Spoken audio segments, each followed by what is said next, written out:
Oh, yeah, well, I started to write something, and I thought, what can I?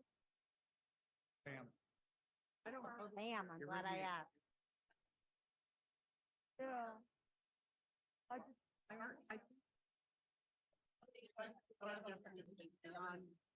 you put it in neutral? I can't figure out what Either for or but Theta, or not. theta. I think,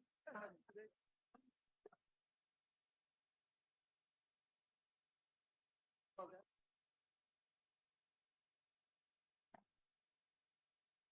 you know why? Because I thought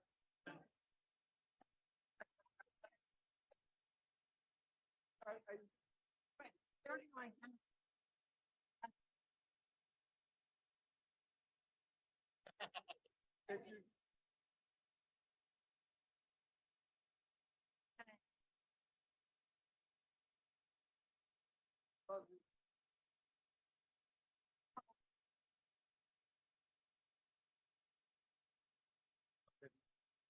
good.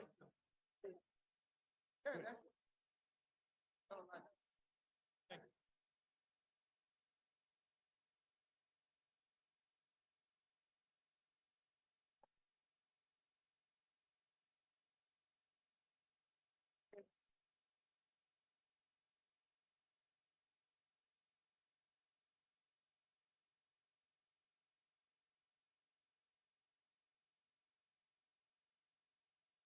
Eyes are. Like. From here.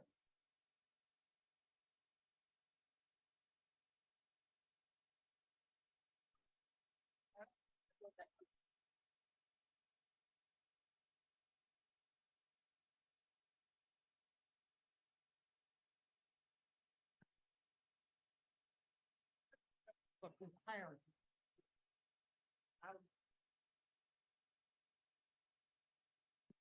We have a quorum. Please sit down. We are going to reconvene special town meeting Got it.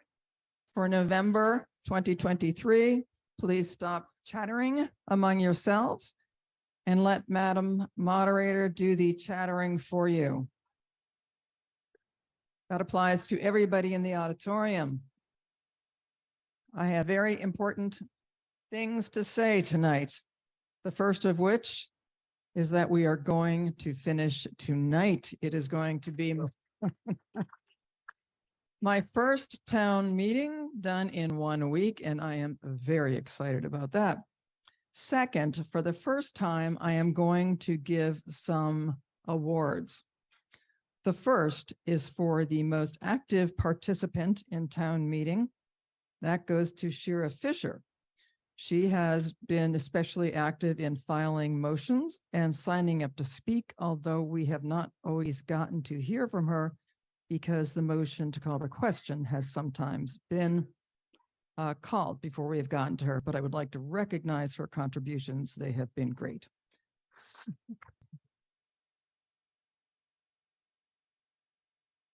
Second, in what may or may not become an annual tradition, I am giving out the Purple Heart Award for whiplash suffered to the person or persons who, in this case, Steve Hyken and the Planning Board, for the biggest change in scope, a reversal made by the moderator, in this instance, on what was within scope on the change they tried to make to the MBTA Act.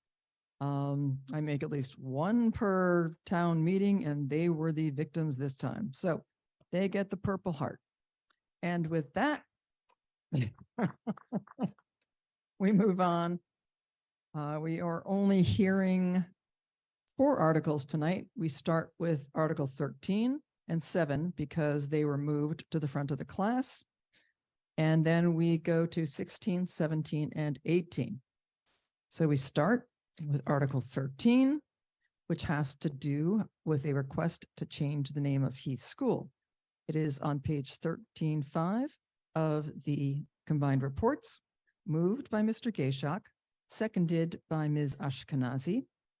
And our first speakers will be Mr. Gayshak and Principal Severino. I have really bad handwriting. Okay, another Purple Heart for mispronunciation. Sibelius. And they will be followed by some Heath students.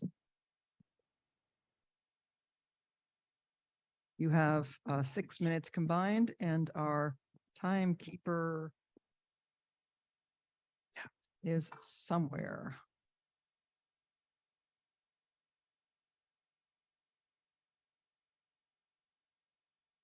Ready? Good to go. Hello, everybody. We're thankful to be here tonight. My name is Dr. Asa Sibelius. Please step closer to the microphone. I am Dr. Asa Sibelius. I'm the principal of the Heath School here in town, and soon we hope to be called the Roland Hayes School. I've been a Brookline principal for 10 years, and in that decade, I've gotten to know this community well, and I'm deeply committed to the work with our students and their families.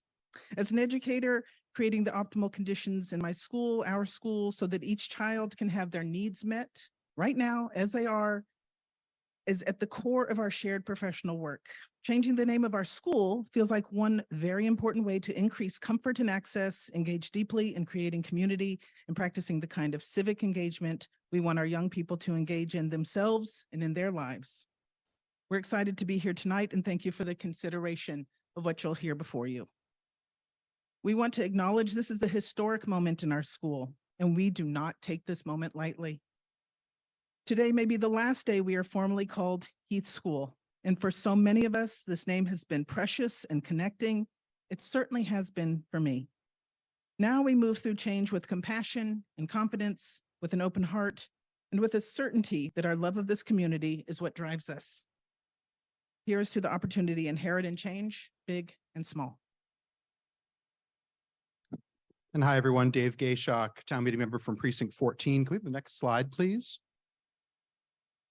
What we are asking town meeting to vote in favor of tonight is to, as Dr. Sibelius said, change the name of the school currently called Heath to the Roland Hayes School, effective at the 1st of 2024, understanding that there will be some lag time for administrative processes. And we'll tell you, and a bunch of students who were heavily, closely involved in this process will tell you why. A brief history of this name of our school. In the 18th and 19th centuries, next slide, please. I'm sorry, next slide. In the 18th and 19th centuries, the Heath family owned a lot of land near the current intersection of Route 9 and Chestnut Hill Avenue. The road ran through that land towards Newton. In 1841, the town named that road Heath Street. A few years later, the town, located further out of that road, changed its name from the Middle District School to the Middle District School on Heath Street. Some of the school's teachers boarded with the Heath family over time, solidifying that connection between the family and the school itself. Decades later, the name was shortened to Heath School, as it is to this day. In the 20th century, the school moved from Heath Street to Elliott Street, but retained the Heath School name. Next slide, please. So why rename the school now? Well, first, as Dr. Sibelius just said, it wasn't really named to honor anyone in the first place. This is the first chance we have to do that. We've also learned a few years ago in the course and aftermath of the Florida Ruffin Ridley school renaming that the Heath family, many generations back, not everyone in the Heath family, but a certain generation of the Heath family, back when slavery was legal in the Commonwealth of Massachusetts, enslaved at least 4 human beings to work in their home and in their, on their farm. And we think that those names, as best we can tell from Brookline Historic Society records and grave records, included individuals named Kate, Ben Boston, Primus, and Dinah. So knowing that our school not only wasn't named to honor anyone, but also indirectly carries the name of a family that several generations back enslaved other people was an impetus for change. We were presented with the opportunity to choose a new name intentionally, and that's what this process has done. Next slide, please. A few notes just in general on the naming process, and then we'll hear from our students, which I'll introduce momentarily. The renaming of the Edward Devotion, then Coolidge Corners School, now the Florida Ruffin Ridley School in the district and town, really did set a new standard. A precedent that we simply felt we could not ignore, knowing the history of our school. And we felt we needed to make a decision around what was acceptable or unacceptable for our community. The names of many streets and buildings in our town and in the city next door are also named for folks with ties to slavery. But our school felt it was within our purview to discuss the space that we come to every day to live and learn and be in community together, our small corner of Chestnut Hill. The decision-making around renaming other streets, we leave that to other people. This feels like our work today. We recognize our limitations to our work. It was very difficult to reach every single person in town, and we look forward to partnering with other people if need be to figure out how best to communicate these kinds of things more broadly if other projects proceed. Next slide, please. You are about to hear from 6 students ranging in grades. Last year, 4 to 8. Now it's 5 to 9 because they've moved up in their grades. Next slide, please. You're seeing the 3 and then now 3 more, and they're about to come before you. So I welcome them up to the dais, make their presentation.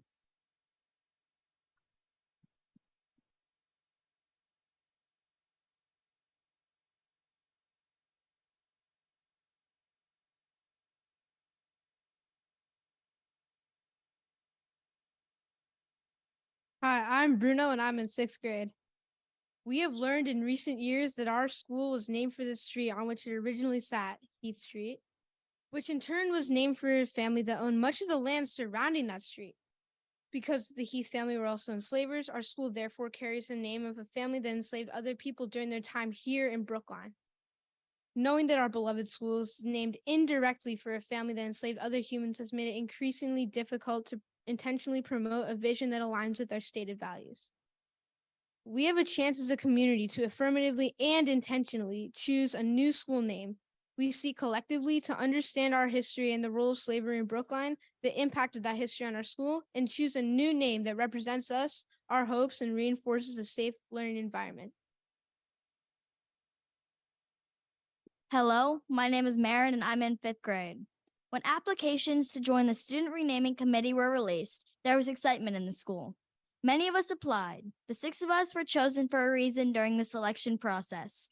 Whether it's how we are brave, good at studying, or active in the town, we all stood out and are smart and helpful. We put out a survey in October 2022 for anyone to fill in if they had an idea for a name of our school. We let that sizzle for a few months, and after all that time, people had nominated 23 unique candidates. Every community member who submitted a name gave us an exciting candidate, which made our job that much easier. After all those names came in, it was our job to get down to the finalists. Hello, my name is Elisa and I am in 6th grade. As a committee, we decided upon the criteria we would use to determine our new school name. We wanted 1, a connection to Greater Boston and Brookline, 2, a candidate who contributed to the community and made a positive impact, 3, a connection to education and/or commitment to educating others. 4, we did not want an Indigenous name, as our school has no historical or current connection to Indigenous people, other than sitting on Native land. We do not want to appropriate Indigenous names or culture for our own gains.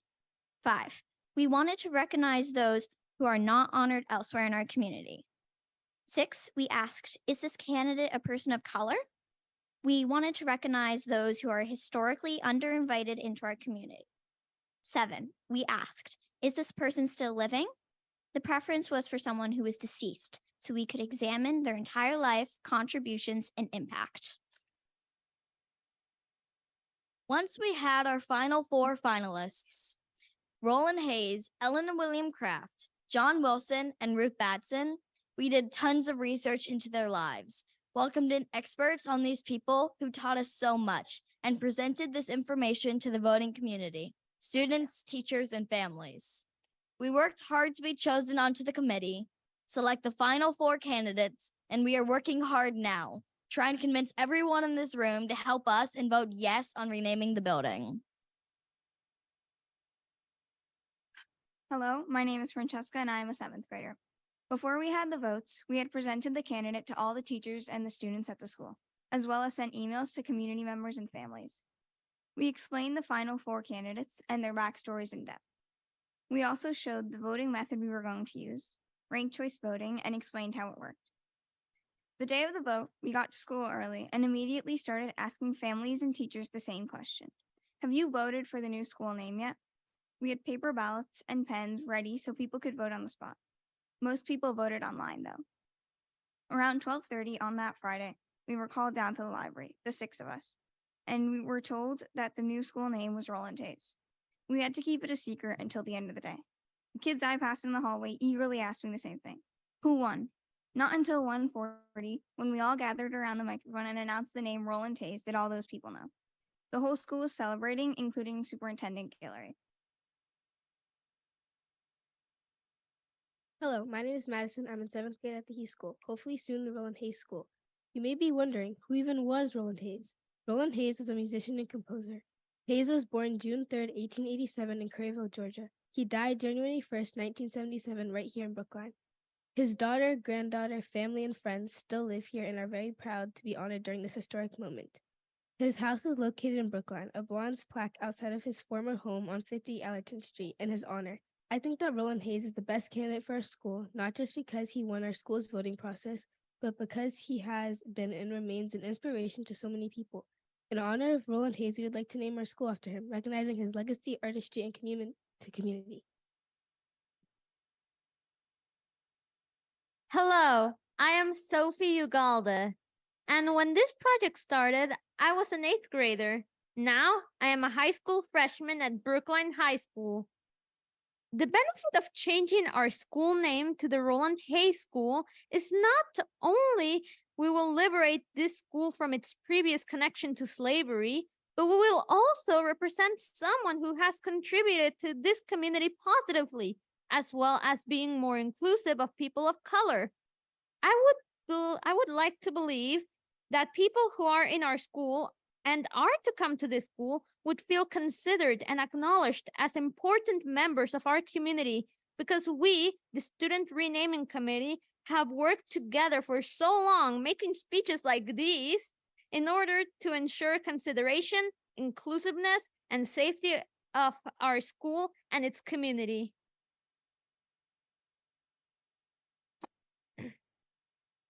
Many of you here are probably wondering about how much this is going to cost. As kids, we usually leave that issue to the adults to solve. I don't think the budget will be very high considering how few times it says our name on the building and that most of the time our school name is represented digitally. The changes that will need to happen is the name that is represented on the front door and the walls on the gym. We would also like to invest in a bronze plaque documenting the former name of our school, our process, and even the names of committee members. We thank you sincerely for the consideration. And with that, we would ask you to vote favorable action on the petitioner's motion under Warrant Article 13 to rename the Heath School the Roland Hayes School effective January 1st. Thank you all.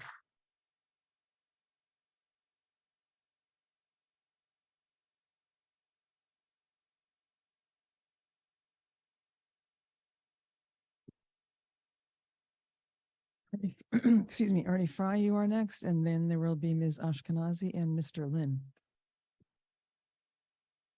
Ernie Fry, please come to the podium.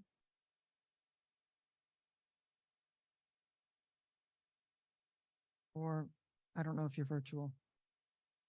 I don't know.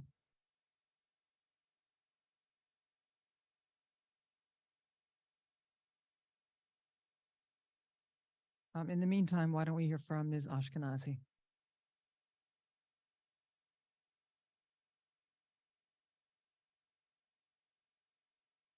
Hello, Miriam Ashkenazi speaking on behalf of the Select Board. I hope you liked my guinea pig comments. This one won't be quite as pithy, but it will be a little bit longer. So the Select Board voted 5-0 favorable action to change the name of Heath School to the Roland Hayes School. Article 13, as you heard so eloquently, is a proposal to change the name of the Heath School to Roland Hayes School. This change was proposed after a dynamic community engagement effort by the Heath School community, of which I have been a member of for 11 years. Yes, 11 years. We do miss you. I personally participated in this adult committee from day one. And when we began 2 years ago, we started with asking the question, should we do this? And we ended with the student committee selecting and educating the Heath community about the 4 finalists, culminating with a ranked choice voting process that resulted in us both knowing everyone's favorite ice cream as a test vote and essentially finding out the selection of Roland Hayes as its new namesake. The select board is supportive of this change and thanks the petitioners and the school committee for setting up a process that allowed for such enthusiastic democratic participation. The students should be proud of their work, and the select board is appreciative of the thoughtful efforts made to bring this proposal forward.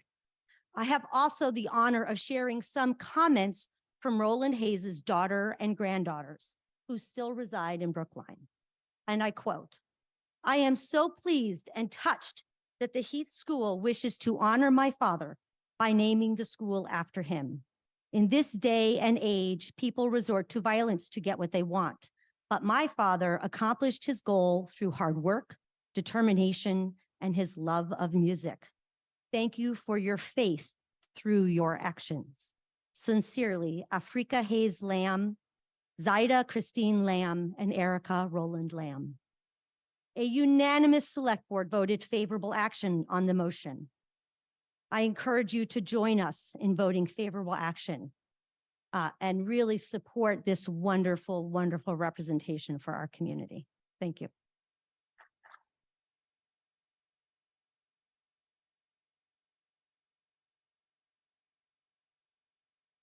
Yes, Mr. Fry. I'm glad we found you.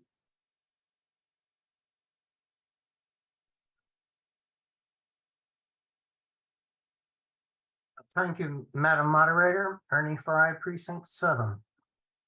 I want to thank the enthusiasm by the students of Heath School in finding a way to participate in this government process, and to the town meeting members who have guided them in this effort.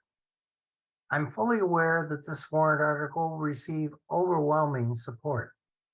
And here is where I expect the reception of these comments to take a turn. I'm suggesting that what this warrant article is asking for is either incomplete or premature. I understand the intent is to untangle the concept of the slaves owned by the Heath family from those who have graduated from the Heath School. And if there was a direct line between those two concepts, the article would be more valid. A few years ago, the Devotion School was renamed by this body because of the direct connection of the slaves owned by Edward Devotion. I was some of the 12.5 opposing that name change because I did not feel it was appropriate to erase the history of what was common practice in the early days of this country and this community. In this case, the school is not being renamed because its benefactor was a slave owner. Rather, a street was named for the prominent Brookline Heath family. The school was constructed on that street, and so the name of the school incorporated into the street name. Before voting yes on this warrant article, I suggest town meeting members should consider whether other Heath-related streets in Brookline should also be renamed. Heath Hill, Heathwood Lane, and of course, Heath Street. It's important for petitions to understand there are usually two sides to any proposal, and that not every idea needs or will get unanimous acceptance. Thank you. Kate, point of personal privilege. Yes. Sorry, Mary Mashkenazi, Select Board. I'd like to make a point of personal privilege. I made an error. The Hayes family does not currently still live in Brookline. I just wanted to correct myself. Okay, thank you. Robert Miller.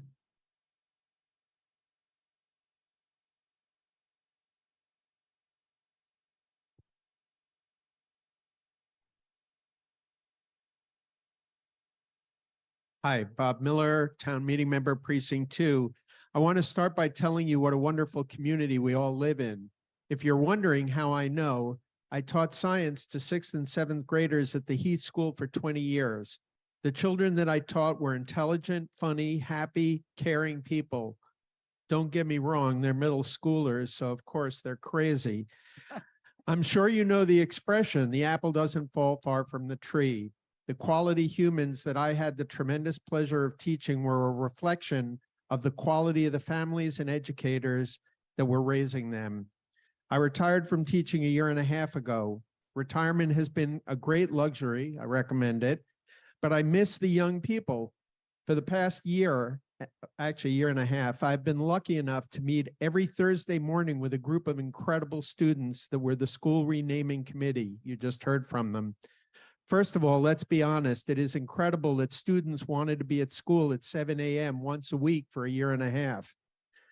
Beyond that little miracle, I was incredibly impressed to watch how seriously they took this work and how deeply they evaluated coming up with an appropriate name for their school. Dr. Sebelius made sure that this was an open and inclusive process that sought input from students, staff, parents, and community members. My thanks to the students and Dr. Sebelius for giving me a seat at the table. I look forward to the Heath School proudly bearing the name of Roland Hayes, and I ask you to vote favorable action on warrant Article 13. Thank you.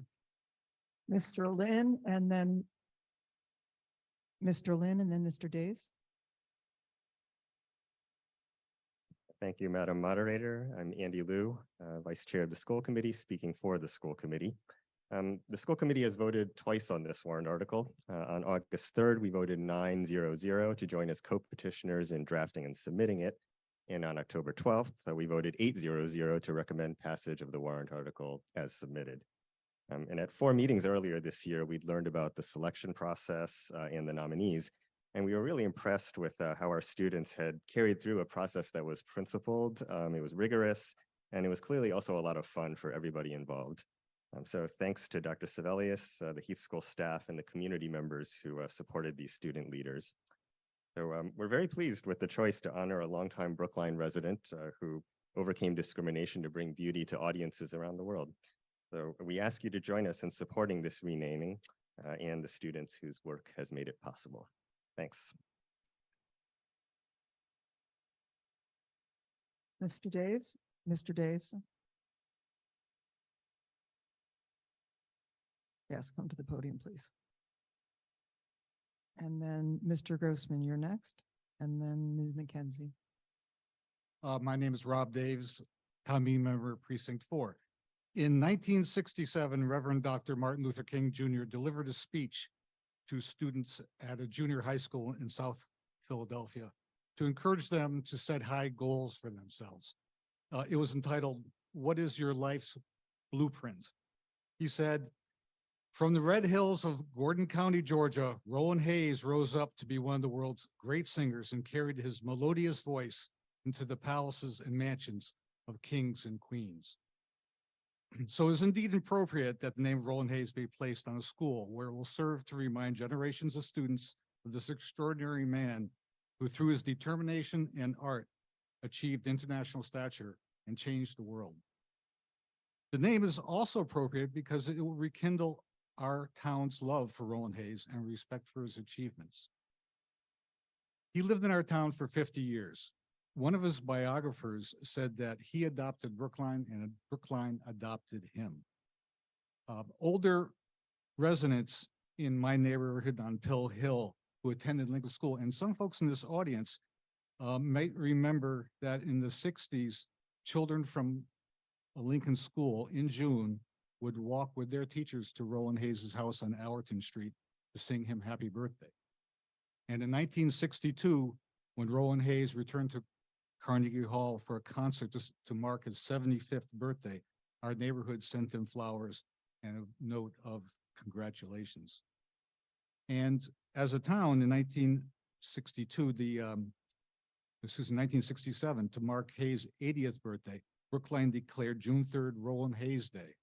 And at a gathering of hundreds, Brookline presented him with an engraved silver tray. And he responded, "My career has demanded a great deal of travel. I was making interesting discoveries about these places and their people. Then in 1925, I discovered Brookline. No other place in the world has been so happy for me." And then in in 2016, this town meeting passed a resolution honoring Hayes and installed a brown plaque that was placed in front of his former home. And so here it is today. I was just told that if you were traveling down the Mass Pike, you would see a photo of Roland Hayes on the WGBH Jumbotron. And it is because this month marks his 100th anniversary when he sang as a soloist before with the Boston Symphony Orchestra. He was the first person of color to do that with any orchestra. And this Sunday in Newton, there will be a musical tribute to honor his life at the Allen Center. You can find tickets on Eventbrite. So anyway, tonight I encourage you to vote yes on this warrant article. Thank you very much.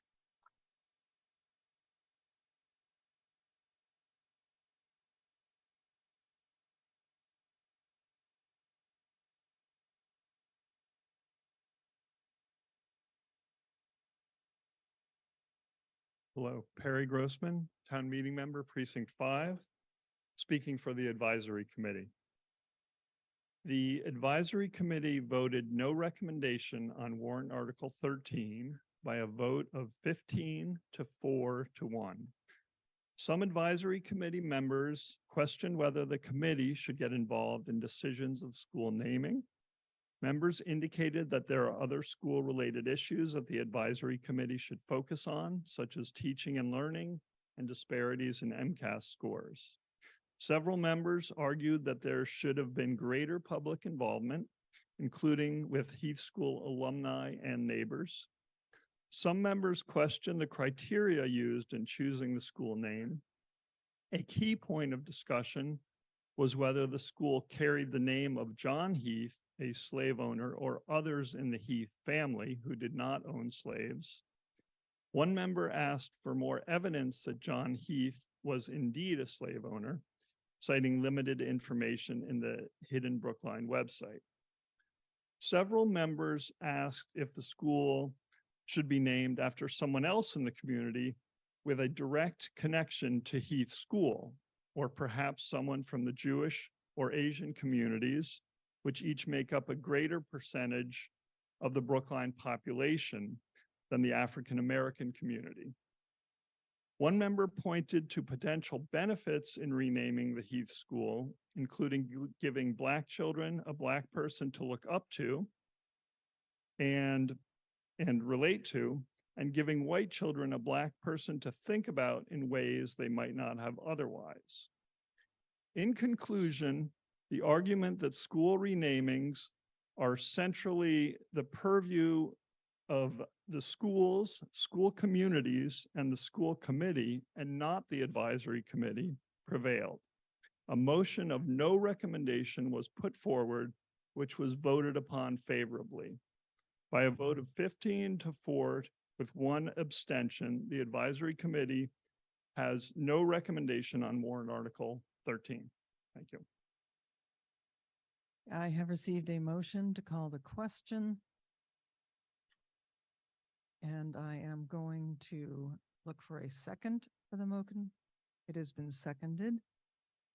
And so it will require a 2/3 vote.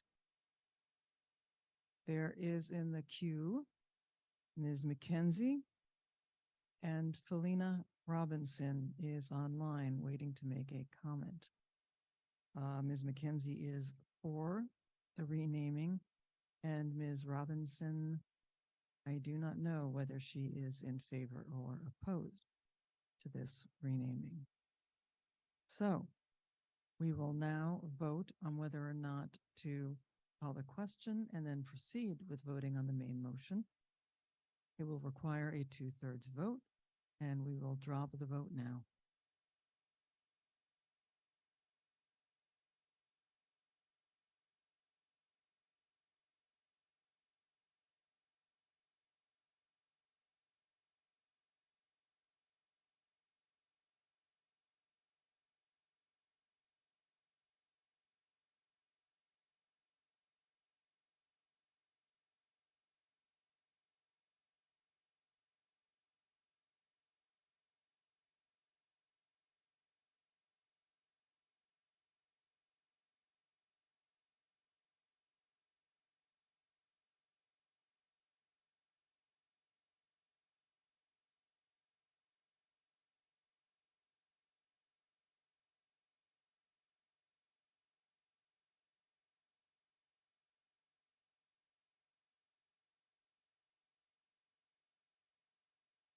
Once again, hold your applause, even though this is not a very exciting vote.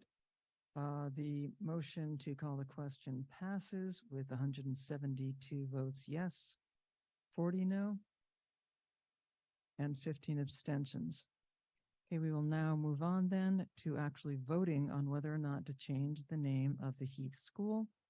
If the vote is yes, the name of the Heath School will be changed to the Roland B. Hayes School. If the vote is no, it will not be changed. Okay, we will now drop the vote. It requires a 50% majority to pass.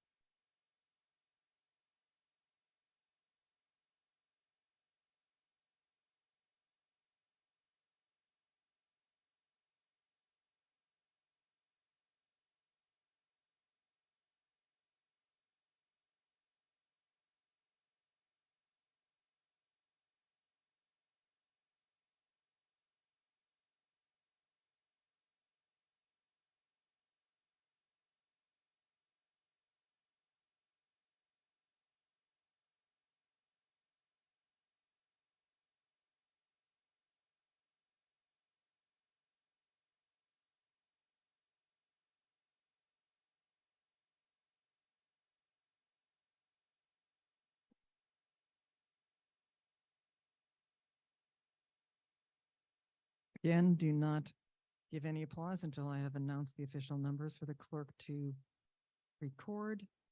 208 yes, 4 no, 23 abstentions. The motion passes.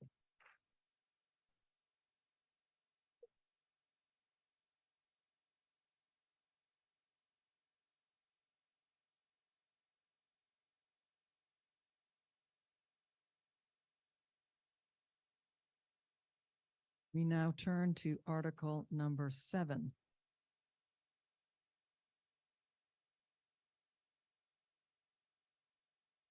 Article number 7 seeks a home rule petition to allow discounts on water and sewer rates for seniors and income eligible residents. Apparently, people are very excited about that too. The main motion is found on the supplement 1, page 1. It is a corrected motion. It is moved by Mr. Warren, seconded by Mr. Van Scoyac. There is also a motion to refer made by this refer to the select board, which is on page 7-8 of the combined reports, moved by Mr. Dowdy and seconded by Mr. Friedman. Before we begin, there is a correction that needs to be made on page 1 of the supplement, the corrected motion, which is that the word moved at the beginning of the second paragraph needs to be changed to voted. We will start off the debate, hearing from, if we could please close the door once everyone has gone through, and I will restate what we are talking about.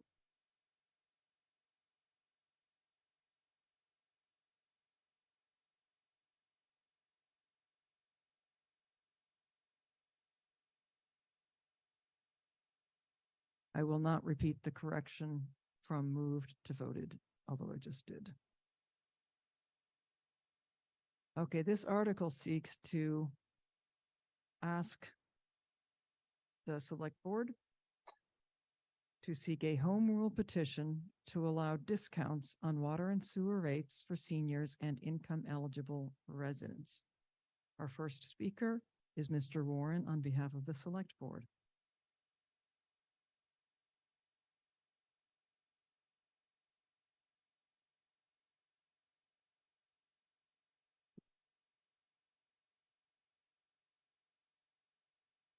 Good evening, Madam Moderator. Paul Warren, speaking on behalf of a unanimous select board, recommending favorable action on Article 7. In 2019, town meeting passed a home rule petition that petitioned the legislature for authorization to discount our water and sewer rates. This past June, a short time after joining the select board, I tried to make a minor change to the existing water and sewer discount program during a public hearing on the FY24 rates. The change was intended to help income qualified seniors deal with the impact of rising costs and inflation. Town council informed the select board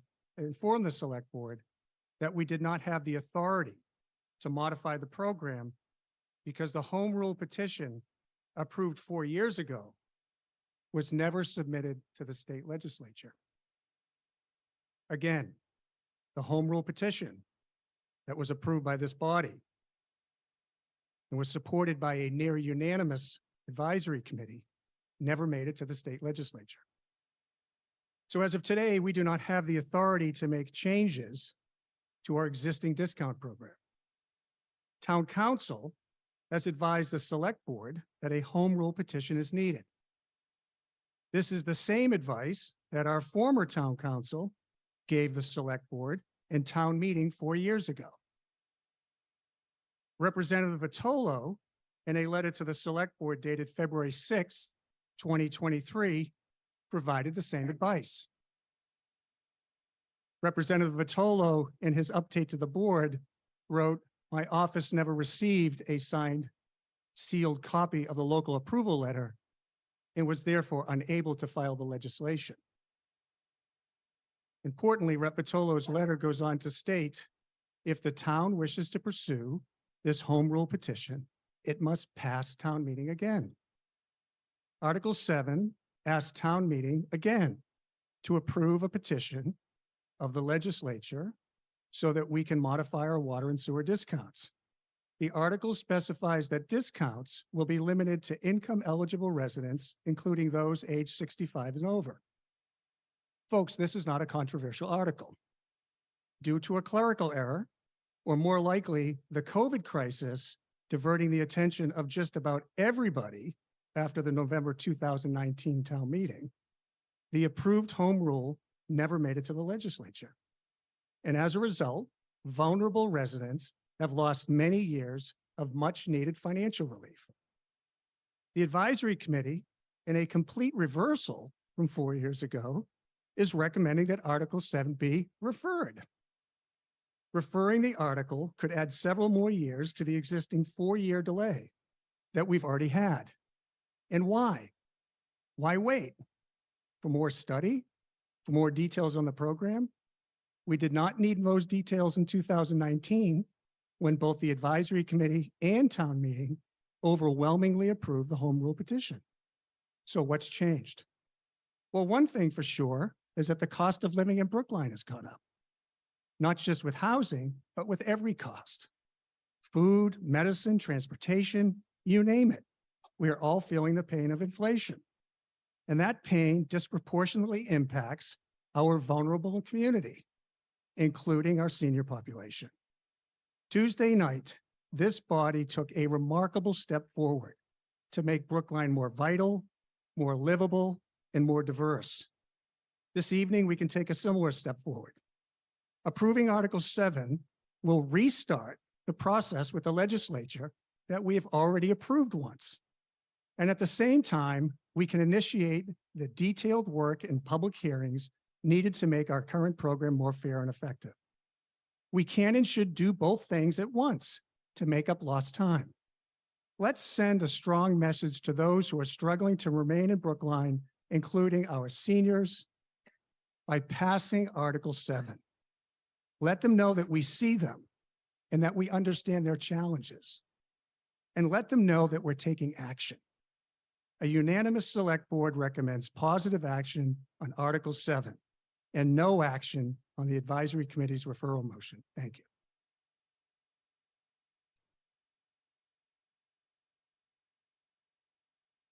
I now call on Ms. Granoff, who might need and has her assist.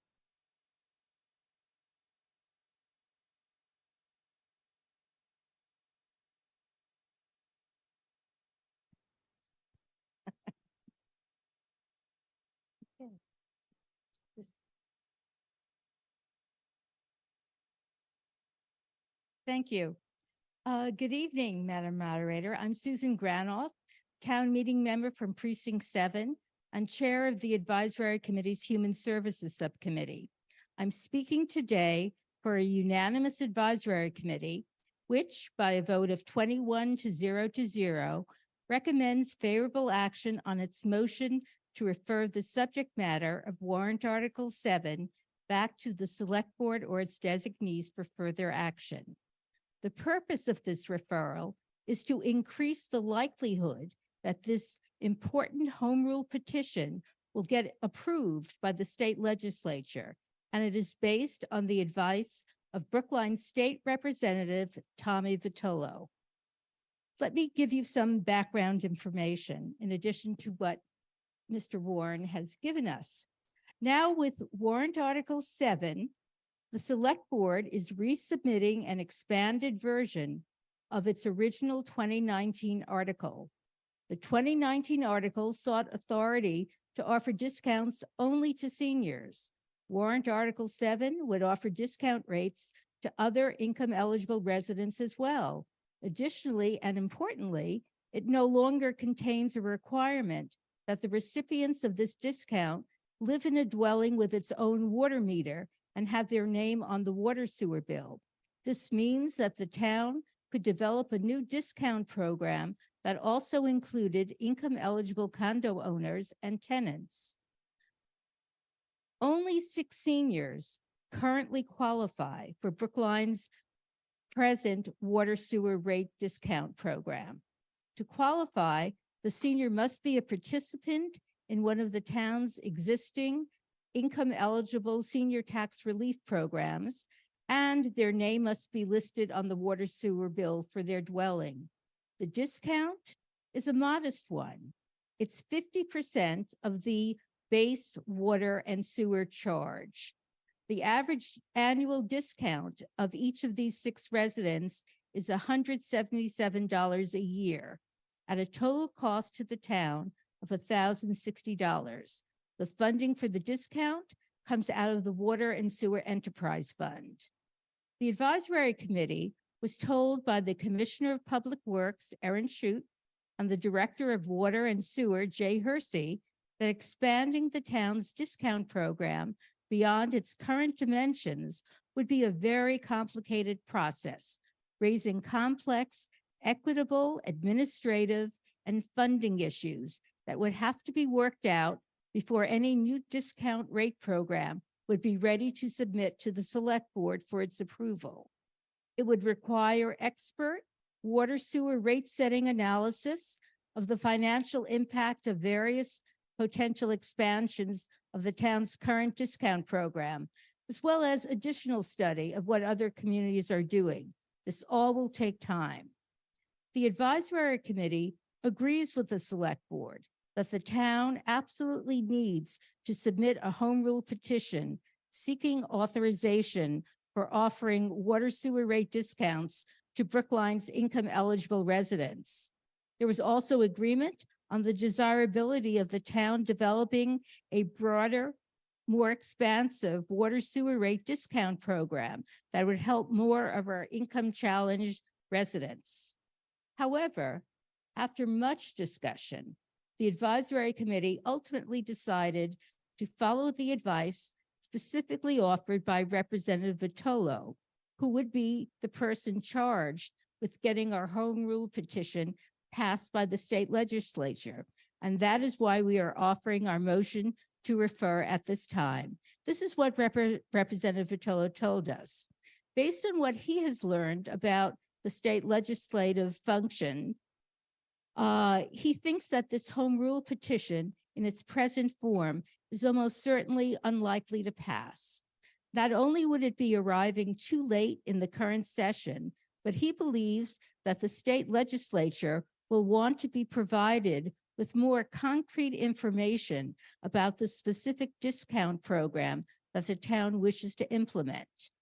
The current 2-year session of the state legislature ends 13 months from now in December 2024.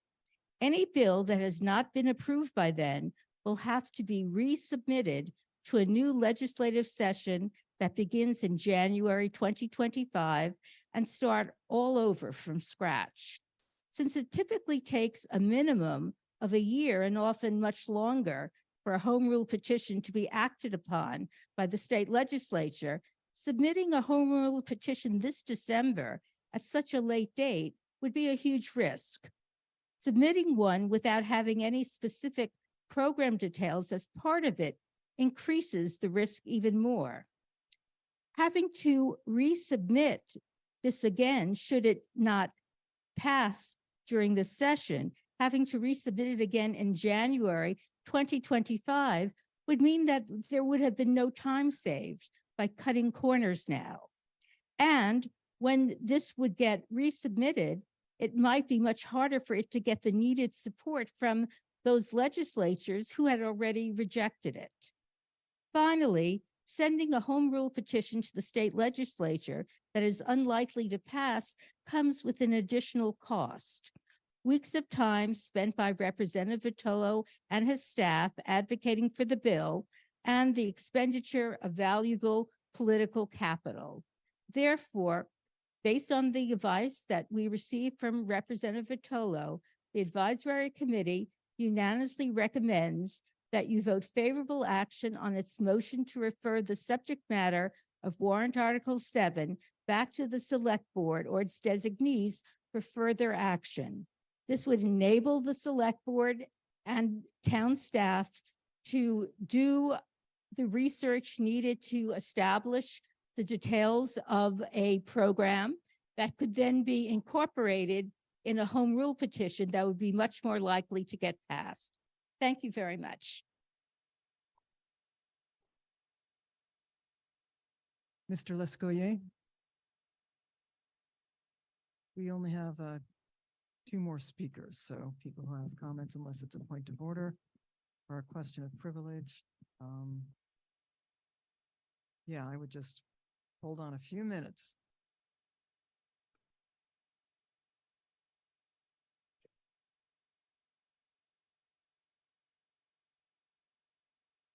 Good evening, Madam Moderator. Can everyone hear me?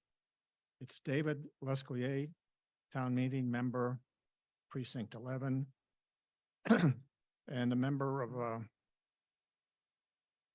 staff-appointed advisory committee to the Water and Sewer Division, but I speak tonight on my own behalf. In 1966, Massachusetts voters approved a constitutional amendment to, in the words of that amendment, grant and confirm to the people of every city and town the right to self-government in local matters. Nevertheless, Beacon Hill still keeps cities and towns on a very short leash. It's like a choke collar, actually. The members of the advisory committee, based on their sources, which we've heard about, said that the petition doesn't have a chance on Beacon Hill. It's a waste of time, will bring on strong pushback, and could be a disgrace to the town. However, many cities and towns still file petitions, even if they may not pass. It's still a way of alerting Beacon Hill about local concerns. For example, a series of petitions from Cape Cod towns ultimately became the Community Preservation Act, even if it took many years and refiling again and again.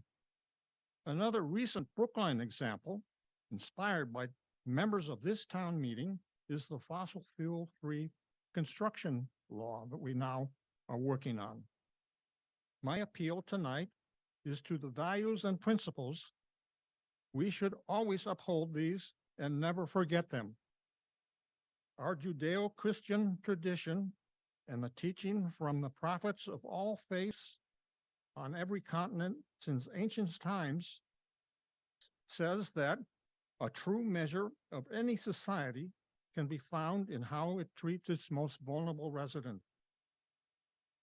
For example, Deuteronomy says, bring all the tithes of this year's produce and store them in your towns, that the Levites who have no allotment or inheritance of their own and foreigners, the fatherless, and widows who may live in your town may come and eat and be satisfied.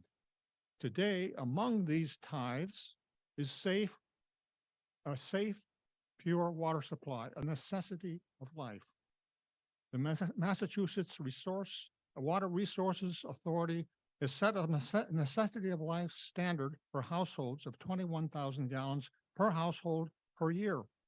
In Brookline, this amount of water costs $90 and the service charge is $135.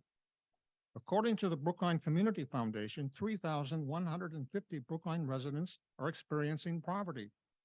The advisory committee claimed that providing this tithe is impossible, would be an administrative nightmare, and is unfair.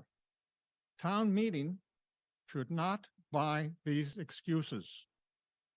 For those who enjoy a comfortable life, it can be difficult to really understand the reality of persons experiencing poverty, having to piece together their livelihood, squeezing every penny and nickel for all it's worth in a day-to-day struggle to survive. Is an extension of the water and sewer discounts program really too much to ask? Is it okay to delay until 2027? Prompt favorable action on the motion and no action on the advisory motion to refer will mean a great deal. Thank you. Ernie Fry remotely.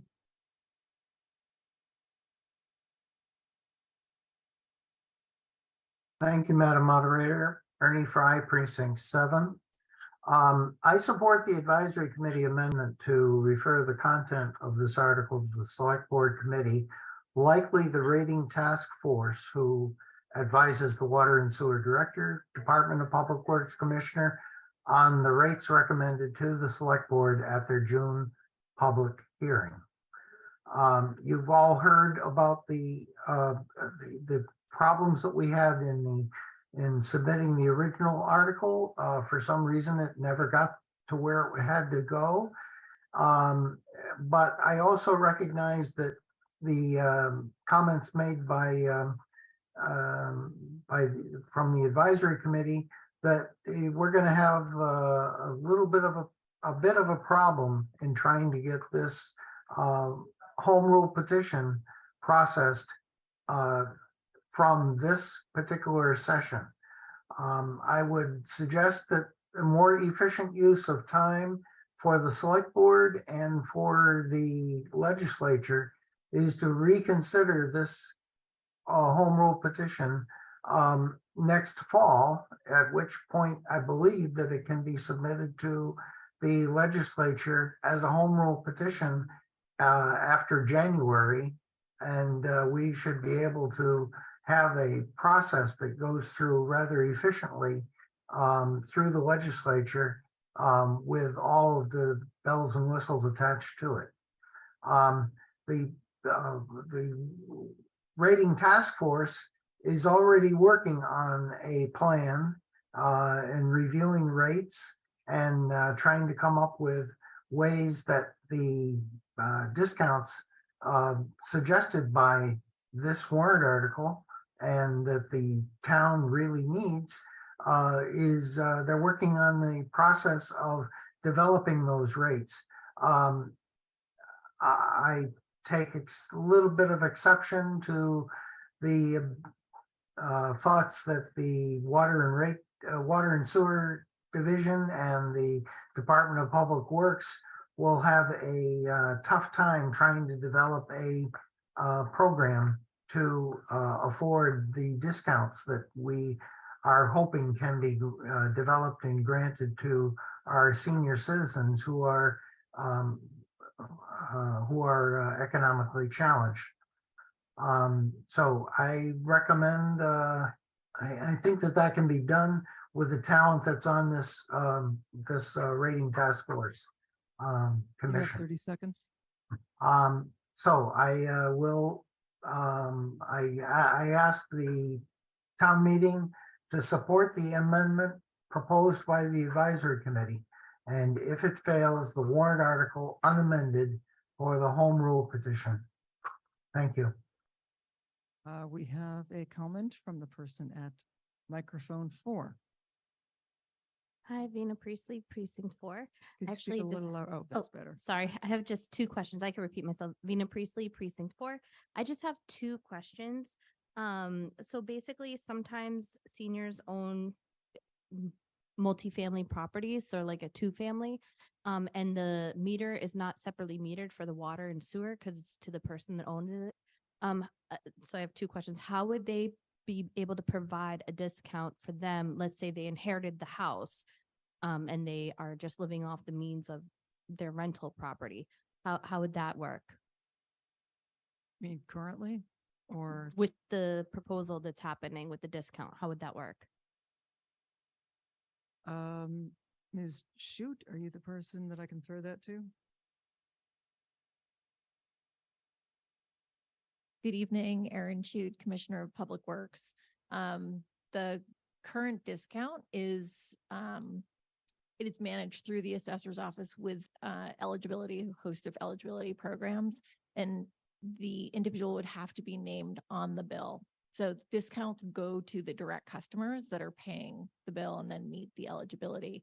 But as part of the assessment, we're looking at a sort of a host of different options and, metered single family, double, duplexes, and condos. So they would still be able to receive it, or even though they would have one being a rental property and it's not separately metered?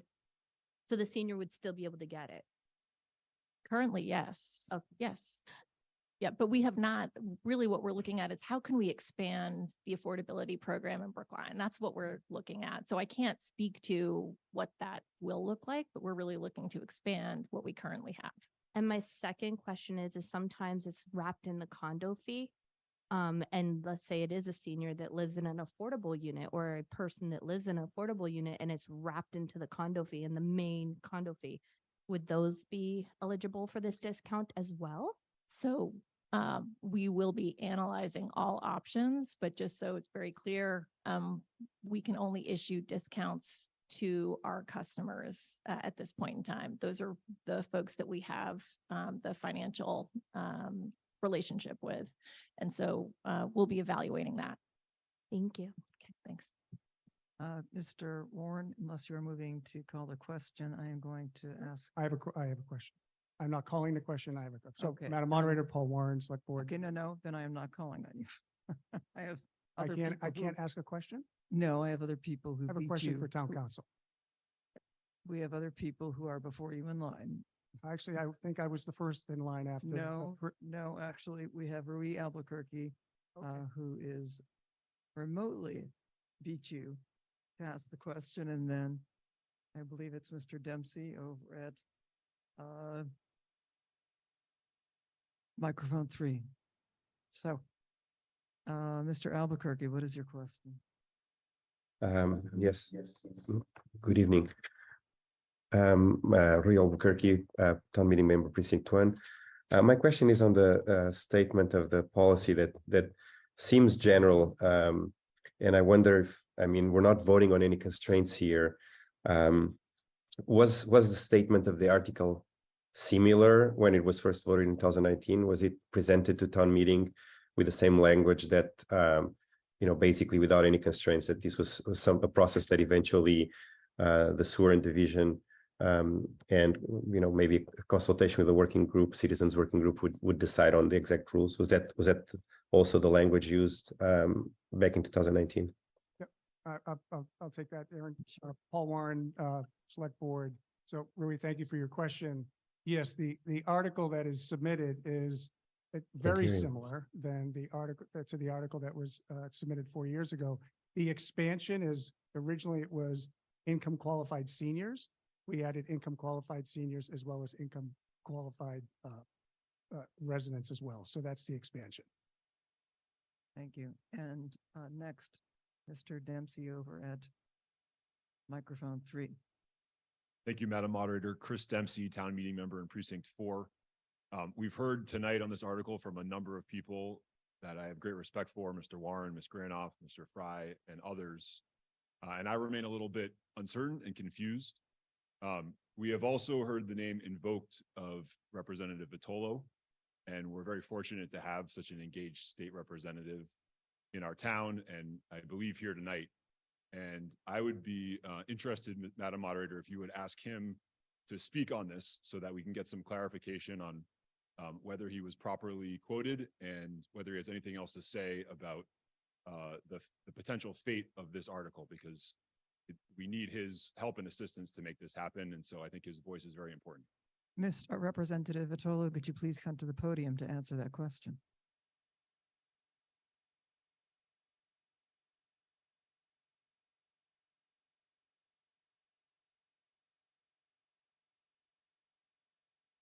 I am State Representative Tommy Vitolo, town meeting member at large. I apologize, I was not here last night. We were voting until 1:30 a.m. at the State House. But I'm here tonight because we're not voting tonight at the State House. And I'm happy to be here.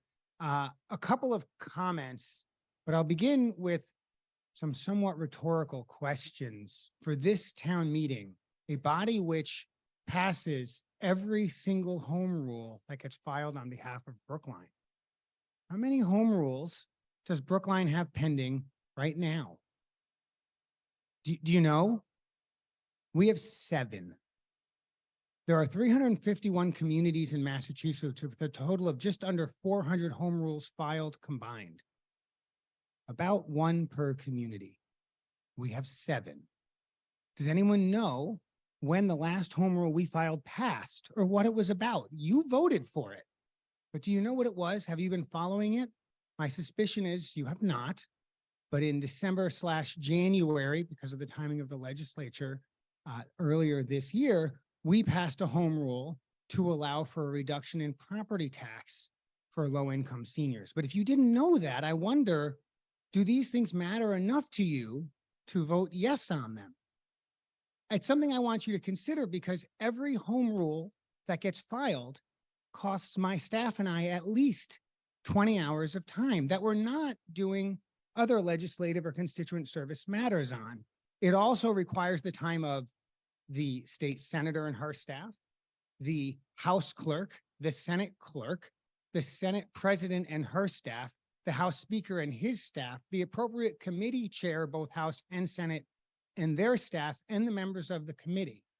So every home rule we send to the legislature, we are asking other people to spend a considerable amount of time, not on legislation that affects the entire Commonwealth, but only on us.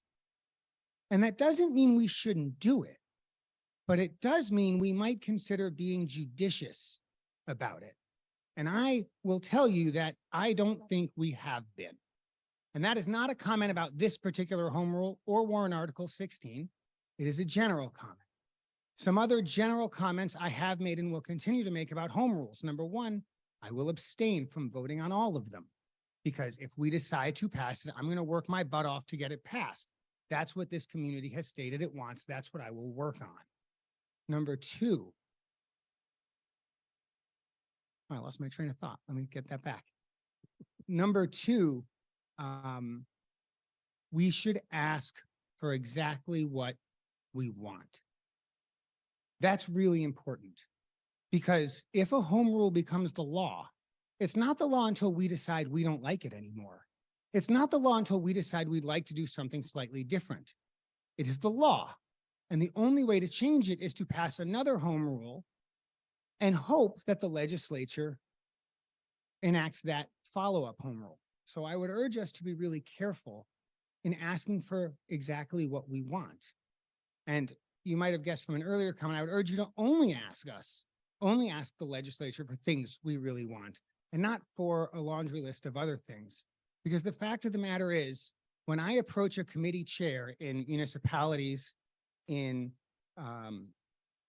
state policy, in transportation, or another committee, there's a few committees that get home rules. When I walk up to them and I say, hey, you got a few minutes to chat?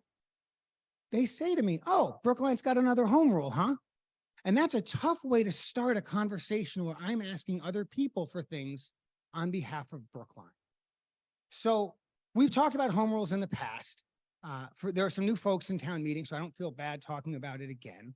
If you're thinking about filing a home rule, I would encourage you to call me, not the week you file it, not 4 weeks after you file it, but a month or two before you file it, so that we can work together and make sure that that language is written in such a way that gives that home rule the best chance of becoming law should this body decide to send it to the state legislature. As for the quotes, they were all more right than wrong. I can't swear that any of them were exactly right. But I think that what both Mr. Warren and Ms. Granoff said in invoking my name were for the most part right. And if folks have any questions about the process of a home rule or what comes next about this home rule, warrant article 16 or others, please feel free to ask the moderator. And if she'd like me to answer, I'd be happy to do so. Mr. Warren, it is now your chance. Thank you, Madam Moderator, for being patient with me. So my question is, was presented by Ms. Granoff, that this request to the legislature would only be for one session. And it's my understanding from town council that it can actually be resubmitted. I was hoping that maybe he could speak to this issue.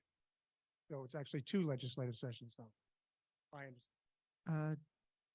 Mr. Callanan, could you please take the podium and answer this question? Good evening, Joe Callanan, Town Council. So when we file home rule petitions, that allows the legislature to deal with that home rule under that legislative session, which is 2 years. So we're in the first year of that session and it ends next year. Given the legislative rules, the authority, if you were to give it to tonight, allows the legislature to deal with it the next legislative session too. So if you were to provide the town the authority to give it to the legislature, you'd have 3 years before to have to come back to the town to authorize the legislature to act on that home rule petition. That's Legislative Joint Rule 7C. Thank you. We now move on to microphone 4. Thank you, Madam Moderator. John Hebert, Precinct 7. I just have some questions and a comment. First of all, I'd like to thank Chris Dempsey for asking Representative Vitolo to give us a further explanation. The questions are concern the eligibility, or how many people may be eligible for these discounts. Secondly, what the discounts might be, if they're, what percentage the discounts might be. And third, what kind of is there a budget for this, or is this open-ended? I think that's for Ms. Shute.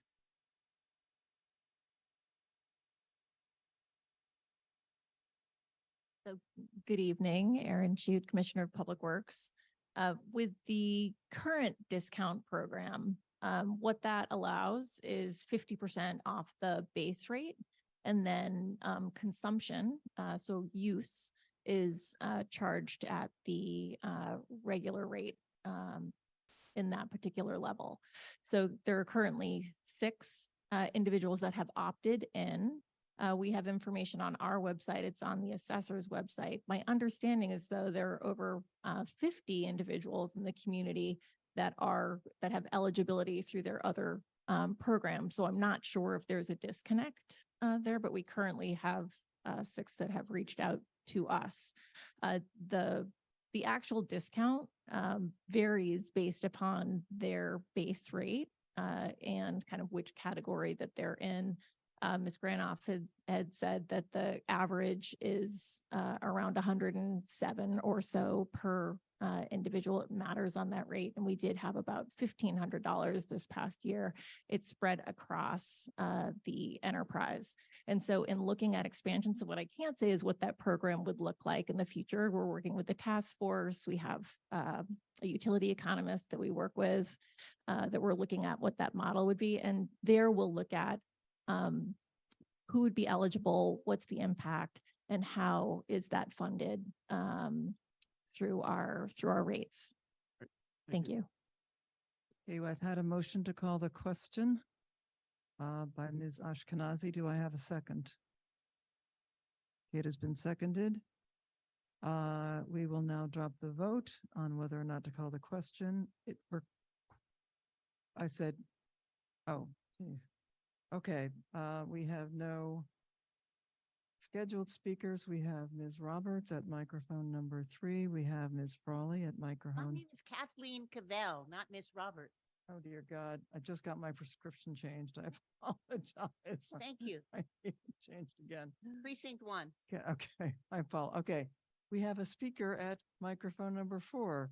We have a speaker at microphone number 5. Could you please identify yourself? Fran Perler, Precinct 8. Fran Perler, and is it Ms. Frawley at microphone number 4? Frawley. Okay, apologies to everyone. I will stop even trying to use names. That is who we have waiting.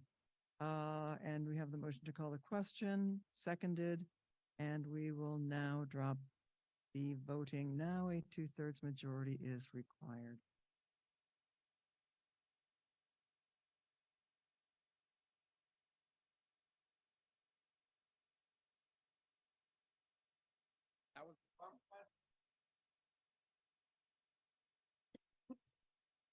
Okay, let's reset and start voting again, please.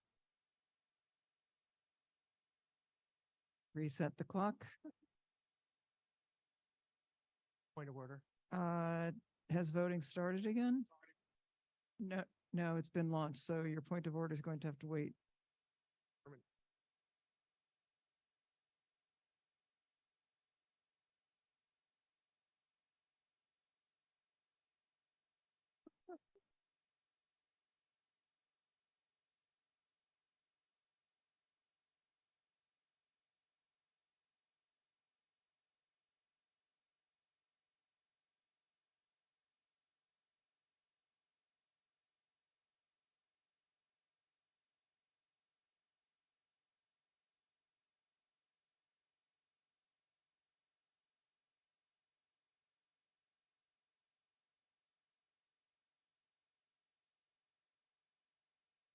Okay. With a vote of 149 yes, 67 no, and 11 abstentions, the motion passes. Mr. Penzel, did you still have a point of order to make? No. Okay, we first vote on the motion to refer. The motion to refer to the select board, and I will be a little more specific on that, is found on page 7-8 of the combined reports. More specifically,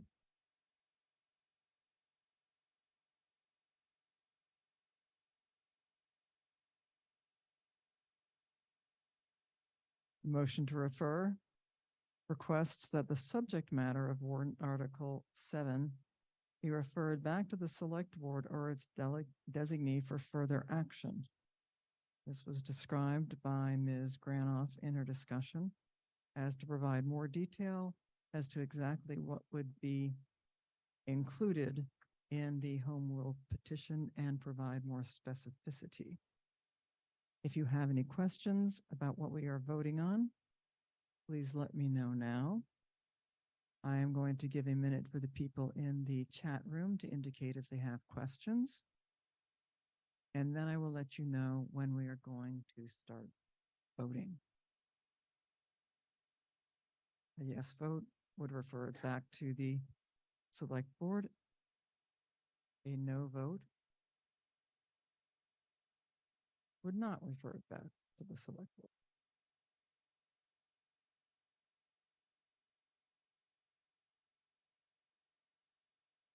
Yes, a no vote would mean we would move on to the main motion and decide whether or not to file a home rule petition, to be more specific.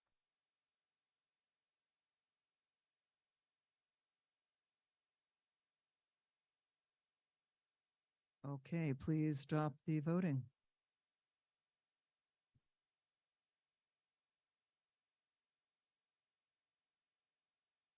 And the motion to refer requires a majority vote.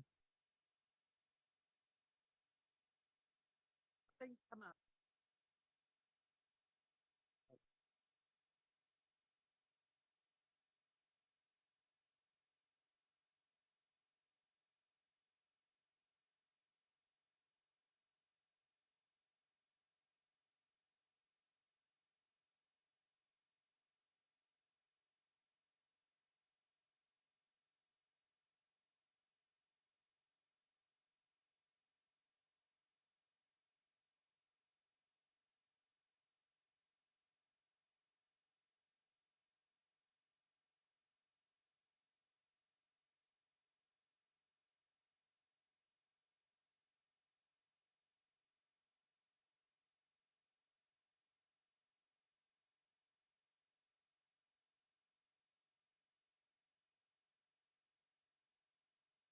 Okay, the voting is 135 yes, 87 no, 11 abstentions. The motion to refer passes. Therefore, we will not be voting on the main motion.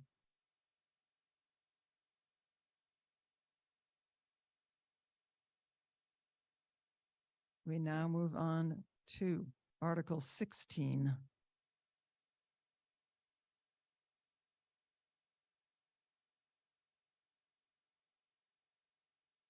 Article 16 is another home rule petition. This home rule petition is to implement rent control and tenant eviction protection policies. It is found on page 16.1 to 16.4 of the combined reports. It is moved by Mr. Lebovitz and seconded by Ms. Richardson. Again, there is one change. On the first page, please delete the first words, which are to see if the town, and rather insert moved that the town authorize the select board.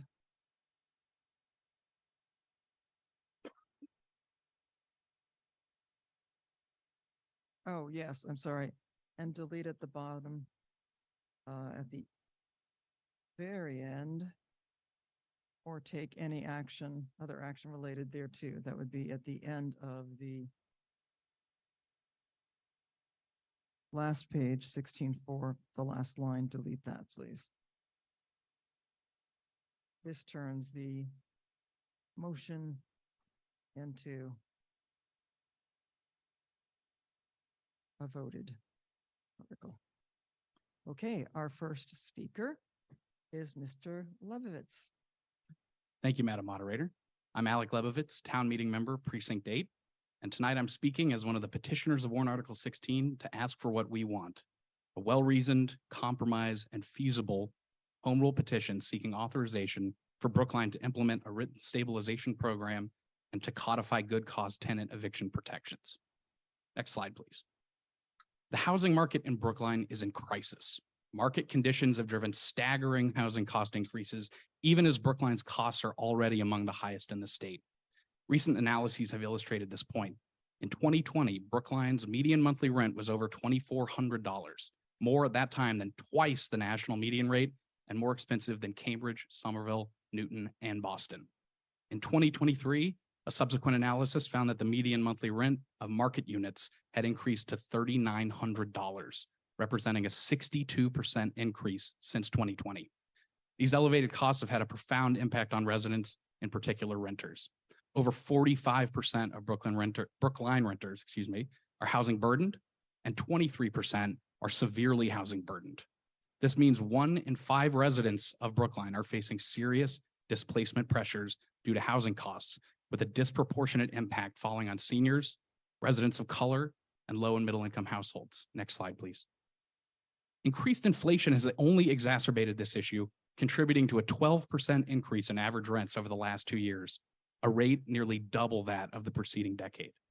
Further signs of distress exist among vulnerable communities, only demonstrating the impacts of these rising housing costs. Senior poverty increased over the last decade by 3%, even as general poverty declined. The Black and Indigenous populations of Brookline have declined significantly over that same period. Currently, 50 public school students are homeless or on the brink of homelessness, and nearly half of Brookline households have wages below the calculated living wage needed to live and thrive in Norfolk County. Meanwhile, eviction filings have more than tripled in our region in the last 2 years. Next slide. One of the starkest findings of the 2022 Brookline Disparities Report: low and middle income families can no longer afford to live here. As this chart shows, cost-based displacement is the new normal in Brookline, leading to a steady decline in the town's middle class. Next slide. Warrant Article 16 seeks to improve housing stability through 3 main provisions. First, the article would seek authorization for Brookline to cap annual rent increases for covered units at 3% plus the rate of inflation to a maximum of 7%. This provision includes exemptions for new properties, for certain owner-occupant landlords, and for hotel or dormitory housing. We estimate that this would cover between 9,500 and 11,000 units in Brookline. And importantly, capping these annual increases will allow renters the ability to budget for future housing costs, prevent destabilizing single-year rent spikes, and create more equity in our housing market. The second provision is to codify good cause tenant eviction protections into our bylaws. And the third provision to allow for relocation plans, payments, and notification requirements for tenants displaced by demolitions and conversions. Next slide. Research on rent control is extensive and does show that the specifics of any proposal matter, a lesson that the petitioners internalized and included in our proposal. Additionally, the literature supports the main thrust of our article, which is this, that rent regulation has consistently been found to make covered units more affordable over time and to reduce displacement pressures on residents. Next slide. Warrant Article 16 controls for potential side effects in several ways. By exempting new construction and including a base increase in the cap formula, we mitigate a potential disincentive for new construction. By allowing for fair return standards, we ensure that we can prevent the deterioration of covered units over time and guarantee that landlords can be fairly compensated for maintenance, capital improvements, and even rapid property tax increases. And by allowing rents in covered units to reset to market rates after the end of a continuous tenancy, we prevent market distortions and a long-term tax shift from rental properties to single-family homes. Next slide. So why a home rule petition? There are several reasons. For one, a resolution has no possibility of becoming law and may not register on Beacon Hill at all. However, a home rule petition does have that possibility of being enacted and does raise awareness because it is filed as legislation, as we've heard. In addition, many of our peer communities in Greater Boston have taken similar actions, including Boston submitting a home rule petition. We have a chance to play a leadership role here as well as a key community in Greater Boston. And importantly, this strategy has worked for Brookline in the past. Next slide, please. At the risk of repeating my colleague, David Lescoyer, a great case study of our political strategy in action has been fossil fuel-free zoning. This was a policy where Brookline very much led the way through the passage of 2 bylaws and a home rule petition over several years. Despite both bylaws being struck down by the Attorney General, Brookline's home rule petition inspired other communities to submit their own petitions to Beacon Hill. After a dozen other communities followed suit, the legislature was compelled to act and created a pilot program directly based on the rejected Brookline bylaw. This demonstrates that even in a scenario where our home rule petition is not acted on, it represents an important step towards winning this essential policy both for Brookline and for other similarly burdened communities. Next slide. In closing, Warrant Article 16 is very much a safety net program that will provide immediate and lasting relief and stability for low and middle income renters in Brookline. It will reduce displacement pressures, prevent evictions, and create a healthier, more resilient, more diverse community. It will introduce greater equity into our housing market by allowing renters to budget for the future. And it's a popular proposal.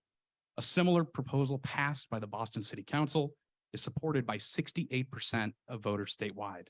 And it should be noted, the last time Brookline voted on rent control in 1994, we opted to keep our existing bylaws by a margin of 12%. Next slide. With that, I urge you to prioritize affordable housing and vote favorable action on Warrant Article 16. Thank you all.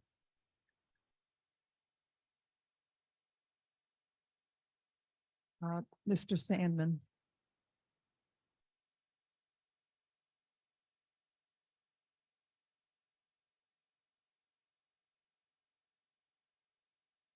Let me just, my understanding, Mr. Lebovitz, is that you and Ms. Richardson did not like to have a block of time for your presentation. Okay. Yeah. Yes.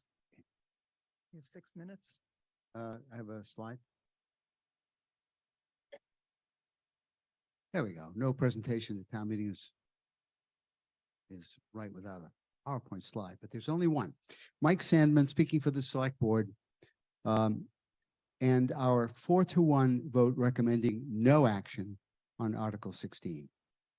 We spent Tuesday night and before that, a lot of time, digital ink and mental sweat, making it possible to build more housing in Brookline. We did that based on the principle that if we increase supply, prices will stabilize once we start to satisfy demand. But rent control discourages new construction of rental units by telling developers that ultimately their rents will be subject to a cap.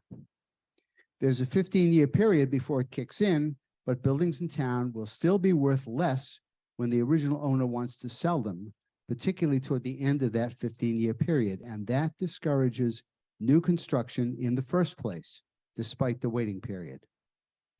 Brookline is unique in that you don't have to buy a home to get good schools for your children. You can rent good schools here. But if rent control discourages new rental construction, well, which is it? Do we want more rental units, or do we want price controls that discourage the construction of more units? Article 16 caps rent control at 17%, at 7%, beg your pardon, per year. If we had had that cap from 2018 to 2022, the assessor reports that rents could have increased by 28%, 7% a year over 4 years, given the high local inflation rates.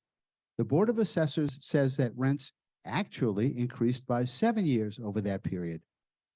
The petitioner has suggested 12 years over the last 2 years, but that's because rents went down briefly over COVID and then recovered.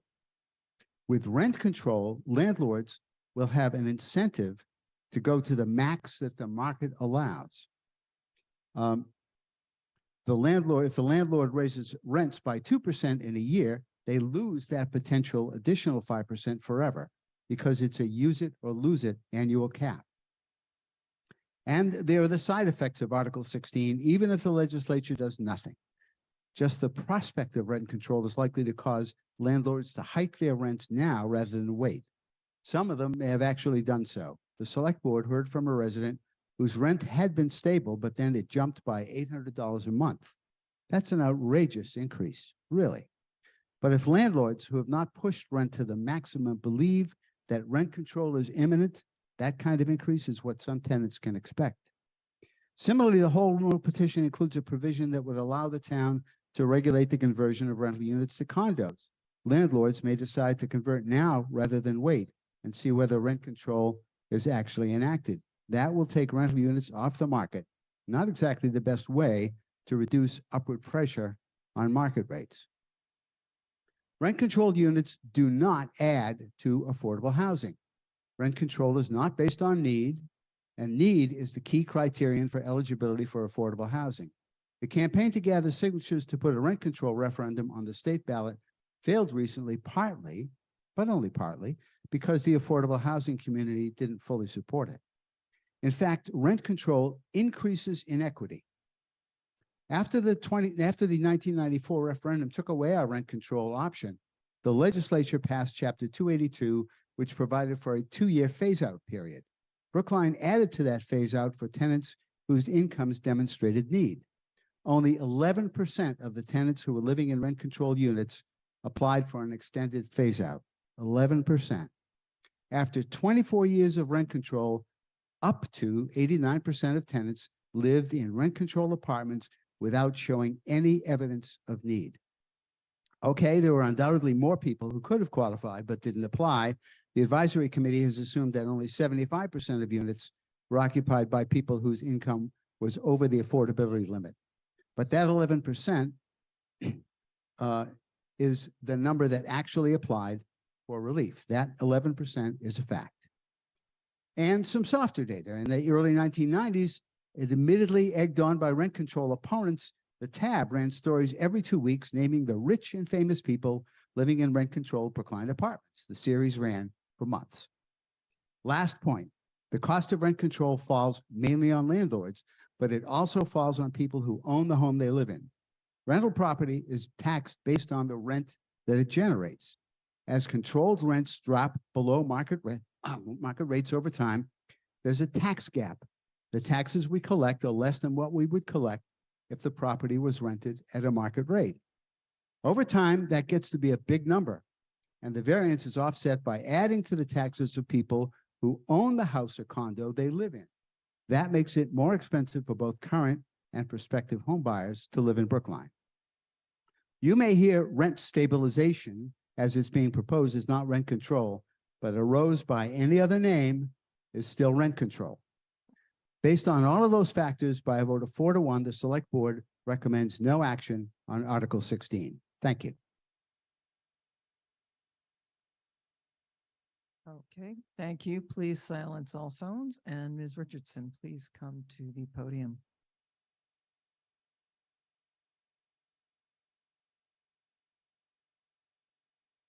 Good evening, Kimberly Richardson, Town Meeting Member Precinct 2. And could you get a little closer to the microphone? Yeah, I've lost my voice, so bear with me, and I printed too small. So. Tonight I'm urging you to vote favorable action on warrant Article 16. I'm here to share how the implementation of the program will work and how we see rent control versus rent stabilization. If warrant Article 16 is passed, it would create and designate an administrator or board to oversee the implementation of the program. Decisions and program specifics will be developed through the local policy process following the approval of this home rule petition by the legislator. For example, local bylaws or regulations will develop specific parameters for tenant notification requirements, the operation of implementing the board and relocation plan and payments for tenants impacted by conversion and or demolitions. It is important to note that the past programs, such as those from 1970 to 1994, can act as a model for this article, but they are key differences between the past programs and warrant Article 16. Rent control versus rent stabilization. Under Brookline's 1970 through 1994 rent control program, rents were regulated in a way that required board approval of all rent increases, allowed for rate adjustments, both increase and decreases, to be made by the Rent Control Board, and required the annual registration of all covered units and the publication of a wide array of information on covered units, their ownership, and their tenants. Additionally, in the later years of the program, the Rent Control Program was tasked with overseeing and implementing several complex decontrol programs. By contrast, warrant Article 16 proposes a rent stabilization that seeks to simply cap annual rent increases. In addition to providing relief to renters, our proposed stabilization program should be significantly less costly to administer than Brookline's historical rent control program. Due to technological advancements, a need for fewer staff, and a significant reduction in administrative burden. There are many similarities between these two programs. Brookline's historical rent control program and warrant Article 16 both include common sense exemptions and tenant eviction protections. At a time when housing instability is on the rise and cost displacement threatens our community, warrant Article 16 represents a feasible policy solution. The town has already previously implemented a considerably more complex program at a greater cost with fewer available resources. Our proposal is reasonable, compromise measures that will improve affordability for residents without breaking the bank. I ask you please vote favorable action on this article. Thank you for your time and consideration. Ms. Levin? And Ms. Granoff, you will be after that.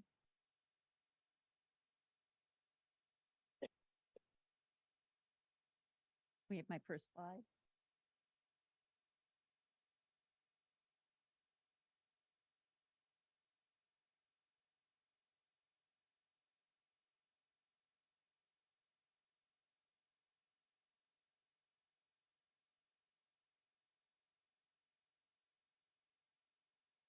There's no slide apparently. Oh, I got confirmation earlier. Okay. Hold on one sec. No, this Carol is Carol Levin for the advisory committee. Okay, hold on one second.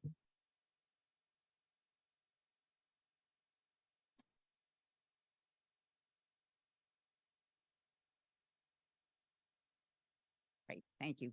I'm Carol Levin, an at-large member of the advisory committee, chair of its capital subcommittee, and I'm filling in this evening for Alok Samani, who shepherded this article through the review process, but could not be present this evening. Members of the AC spent 3 sessions and many hours in the library doing research, talking to experts, and hearing testimony from both proponents and opponents of this article. The petitioners believe that renters in Brookline are housing cost burdened, particularly in comparison to homeowners, and subject to rapidly rising rents and evictions. As you can see from this first slide, being housing cost burdened is a widespread problem for owners and renters alike.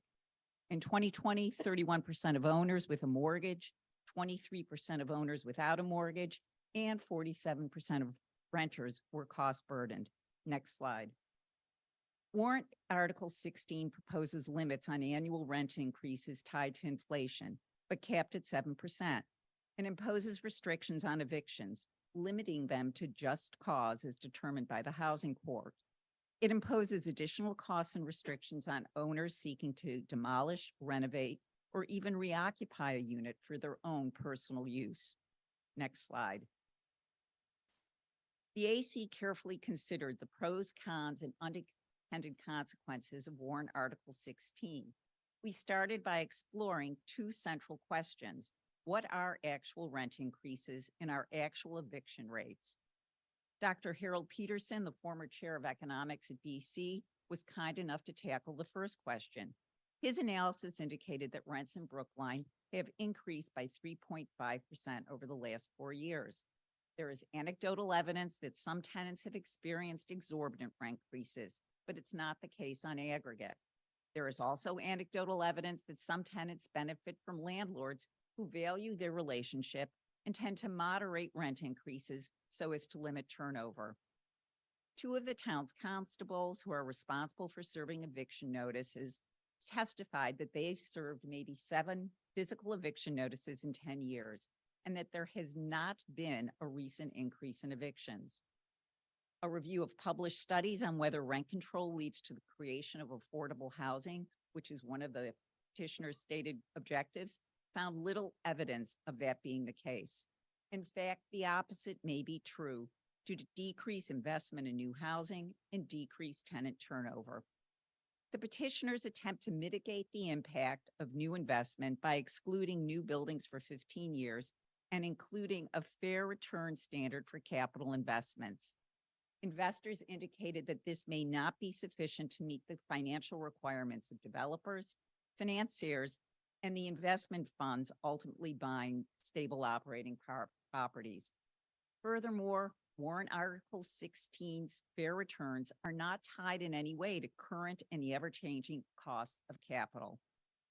Rent control has historically enticed people to remain in their homes, reducing unit turnover. Over time, fewer units are available for rent. Warrant Article 16 permits resets of the rent on units returning to the market, but the law of supply and demand would increase the upward pressure on the rents for those units, likely making these limited number of units for rent even less affordable. All tenants benefit from rent control, not just those who are cost burdened. As Mike Salmon mentioned, at the end of the last rent control era, tenants were means tested and almost 75% of the tenants could not qualify. Furthermore, published and personal accounts from Brookline's last rent control era concur that it was a very divisive issue for the community. It reduced diversity and created a mammoth bureaucracy. Brookline's tax assessor, who was here during the last rent control era, discussed with us the potential tax impacts of rent control. Since the total tax levy does not decrease, he explained that if the assessed value of rent-controlled units were to decrease, the taxes paid by other property types, namely single-family and commercial properties, would go up to compensate. Oh, forgot about the next slide, please. This slide from the 1993 budget book illustrates this shift. From 1981 to 92, while the annual tax bill for rental units decreased by 2.5% to 3%, the tax bill for single family and businesses increased by 5 to 5.5% annually. The AC also saw little benefit in sending a home rule petition to Beacon Hill, given that there are 2 rent control bills currently pending. And also I'd like to reference Representative Batolo's comments from earlier this evening.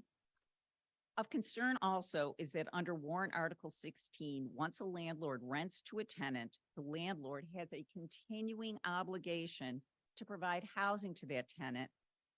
That lease in most cases must be renewed, and that obligation would take priority over other property rights. In conclusion, we do not agree with the petitioners that warrant Article 16 successfully balances the interests of renters, landlords, developers, and homeowners. Given the evidence in the article's narrow focus, not on affordable housing, but keeping existing tenants in place, the advisory committee, voted no action on warrant Article 16 by a vote of 15 to 3 to 4. Thank you. We will now hear from Ms. Granoff and then Mr. Seufer, who will be remote.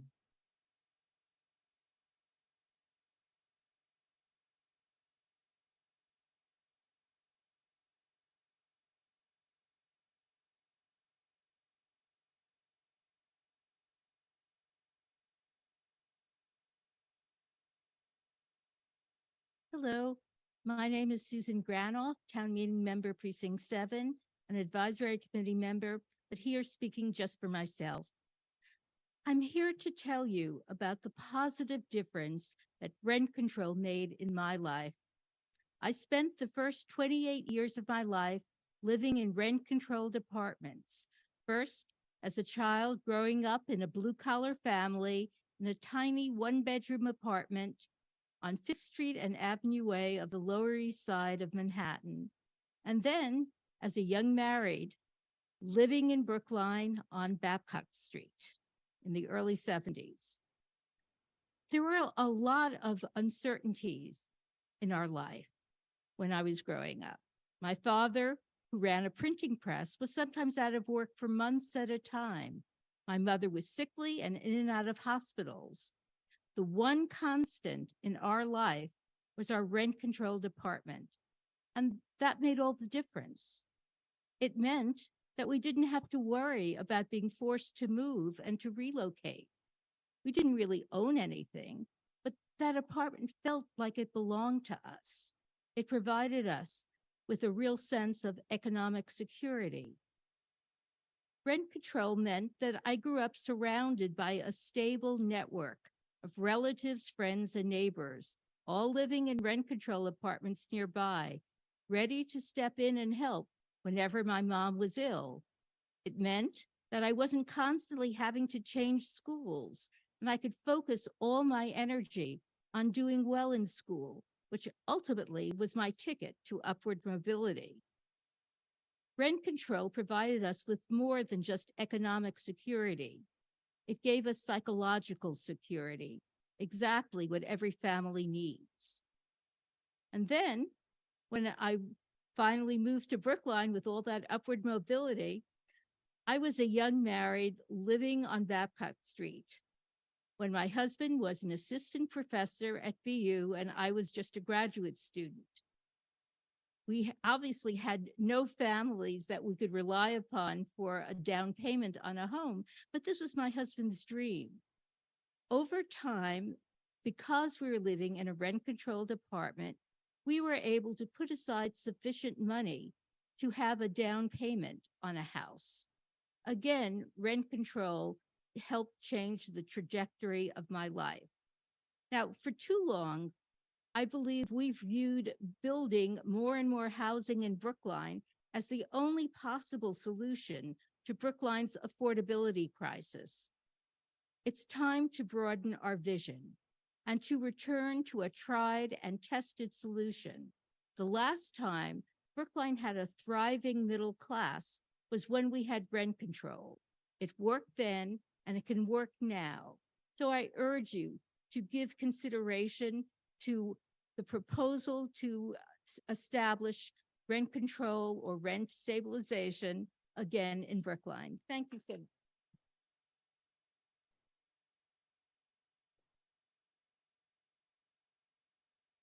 Mr. Seufer, who I said is remote.